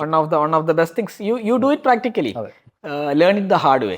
അല്ലാണ്ട് ഷോർട്ട് കട്ട് പറഞ്ഞ സംഭവം ഒന്നുമില്ല. അതെ, നമ്മൾ പഠിക്കേണ്ട സ്ഥലത്ത് പോയി പഠിക്കുക. അതിൻ്റെ എക്സാക്ട്ലി ആയിട്ടുള്ള നോളജബിൾ ആയിട്ടുള്ള സ്ഥലത്ത് പോയിട്ട് എക്സാക്ട്ലി നമ്മളത് പഠിക്കുക. അത് ഇത് ഡെയിലി ഇത് അപ്ഡേറ്റ് ചെയ്തുകൊണ്ടിരിക്കും. ഈ എസ്പെഷ്യലി പെയ്ഡ് ആഡ്സിൻ്റെ അൽഗോരിതം, ഈ നമ്മൾ യൂസ് ചെയ്യുന്ന പ്ലാറ്റ്ഫോംസുകൾ, ഇതെല്ലാം അവർ അപ്ഡേറ്റ് ചെയ്തുകൊണ്ടിരിക്കുക. അത് കൂടുതൽ ഇപ്പോൾ AI ഡ്രിവൺ ആയിട്ടുള്ള അൽഗോരിതത്തിലോട്ടാണ് മിക്കവരും പൊയ്ക്കൊണ്ടിരിക്കുന്നത്. അപ്പോൾ അത് നമ്മൾ ബേസിക്കോട്ട് പഠിച്ചു കഴിഞ്ഞാൽ നമുക്ക് ഈസിയാണ്. As you graduate, it is going to get easier for you. Done. Thank you very much. ഇനി ഇതിൻ്റെ കൂടെ ഞാനൊരു സാധനം കൂടി പറഞ്ഞുതരാം. നിങ്ങൾക്ക് ഇപ്പം e-commerce സ്റ്റോർ തുടങ്ങാൻ ഏറ്റവും easiest option, it is go to store.link, open your store in less than 5 minutes. Let us know in the comments on how it went. Before we close this episode, like ചെയ്യുക, subscribe ചെയ്യുക, comments ഇടുക. ഇതൊക്കെ ഇട്ട് കഴിഞ്ഞാൽ ഞങ്ങൾക്കൊരു സന്തോഷമാണ് ഇനിയും കൂടുതൽ എപ്പിസോഡുകൾ ചെയ്യാൻ. So I'm saying goodbye to you. Another podcast, another week. Thank you, Aju. Thank you for coming. Thank you.